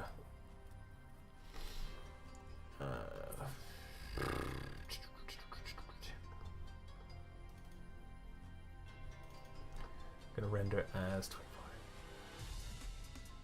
So I'm just trying to work in my head what frame this is. 25.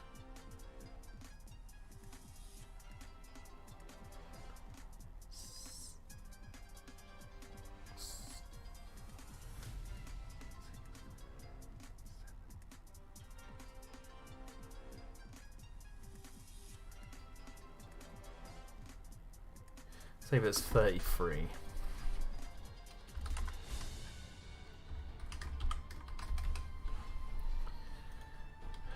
we'll save it in 2K. Create. Okay, we're creating it. What are you guys saying? You divided the fan base that day, says Big Shark. But in all seriousness, they're just films to enjoy. Exactly. Titan of Serpents says, it's got Styracosaurus spilling a T-Rex's guts out, a pair of Ornitholestes eating their babies. What are you talking about? Oh, one of the books I have is called Dinosaurs of the World's Most Terrifying Creatures. You get it, it's pretty violent. Oof. Oof. Oof. Okay, we're going to switch back to Photoshop, which should be blank. Yep. And we're going to open what we just made and see how it looks. Oh, I can say now that the frame that I did last time, the last frame, ended up looking like this. So I changed it a bit. So we go through these reeds and focus in on Turner in the background holding onto the floppy disk. So it's more... So I know I was like changing the effect with the water, but that is what it turned into now. Is like it focuses through the reeds to Turner in the background. So I thought that looked pretty cool. It's like something's coming. Okay, so let's see what we just made and see if it looks any good. Here we go. Let's click play.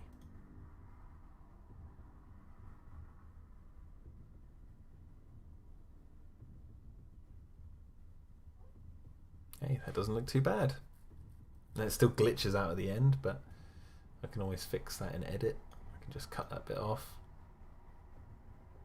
Yeah, okay. There we go, guys. I think I'm going to end the stream there because my wife's going to be home and I think she might have just turned up.